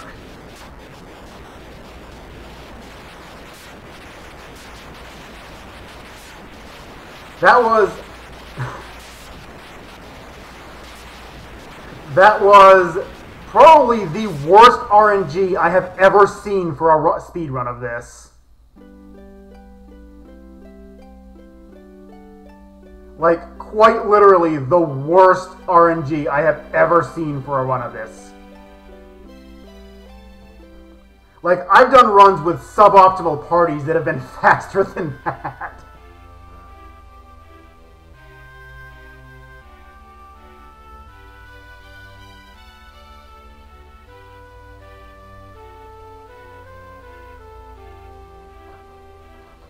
Oh my god, this game just had it out for me today, and I get to run it again in like 3 hours with a slightly random party, so we'll see how that treats me.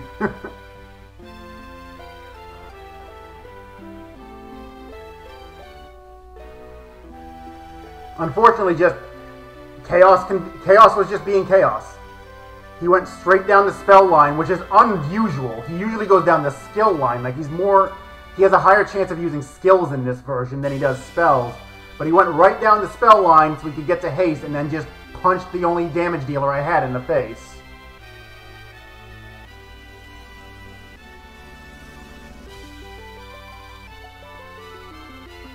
I mean, my estimate basically accounts for bad luck, not game hates me luck.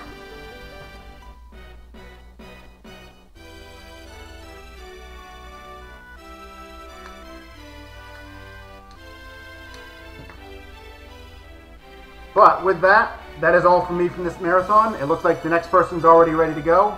The ending isn't that long, but I'm not gonna let it sit. Just gonna go ahead and sign off.